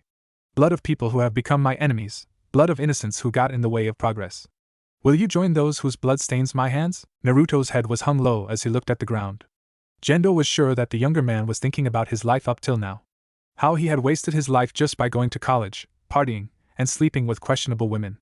Doing nothing for the greater whole of humanity. Even his accomplishments as the head of Senju Industries were due to minds like Ritsuko's, Yui's, and his. He wouldn't mind keeping the young man as a figurehead, but Gendo needed to guide him to the heights of greatness that he wanted to achieve. Who knows, maybe the young man before he had the ability to be an evolved human. What happened next shocked Gendo. Naruto rushed the closet man in armor and punched him in the gut and sent him flying into the wall. Gendo was shocked at the raw power that Naruto posed. Matatabi took a page out of her boss/lover's book and kicked the hell out of one of the men, before turning and jumping over a man who opened fire on her. Landing on the man's neck, she gripped it with her powerful thigh and snapped it in two. Naruto, eager to rejoin the fight, quickly spun around and kicked another man in the head hard enough to knock his helmet off of him. When he saw the man's face, he froze. He looked nothing like a regular human and instead looked like just muscle with patches of skin. His eyes were red as the visor he wore. Naruto heard the sound of a gun go off and watched as Misato fell to the ground clutching her side. Gendo had drawn a Ruger in the confusion and shot her. Misato! Yelled Naruto, growled and tapped into his reserves and charged at Gendo faster than he should have been able to. Ritsuko raised her hand and created a shield of energy that blocked the attack. Naruto's leg bounced off the shield as Gendo raised his gun and shot Naruto in his chest and sent him slamming into the edge of the desk. Naruto glared at the duo as he gripped his shoulder, while Goro covered Misato, trying his best to defend the soldier. What the hell was that? Asked Naruto through gritted teeth. Gendo held out his hand and created a glowing hexagonal disc. Did you really think that I wouldn't take precaution on one who is descendant from those who have powers akin to gods of old legends? I think not. At fields are universal abilities that most humans are unaware that they possess. With the rewrite of our DNA, we have ascended to the next phase of human evolution. The men here are prototype units. Failed to fully evolve like myself and Ritsuko, but they still have their uses, said Gendo. You're crazy, Akari! Yelled Goro. Gendo looked at Goro and adjusted his yellow shades. Crazy is not taking advantage of our natural abilities. Crazy is allowing the angels and devils to overrun us. Soon I'll have total control of Senju, and make sure that every human in the world has access to these abilities. Any who fail to truly evolve will be used to make our army stronger, said Gendo. By our calculations, about 7% of humanity will fully evolve, while the others will be failed evolution. Take heart, Uzumaki-san. You helped usher in a new age of humanity, said Ritsuko. Gendo raised his gun and pointed it at Naruto. Unfortunately, you Uzumaki-san are a great obstacle in my way. So you have to die. Bang, bang, bang. Each shot impacted Naruto hard, making blood spray all over the room. Naruto fell against the desk, looking like Swiss cheese with the number of holes in him. He slumped to the ground,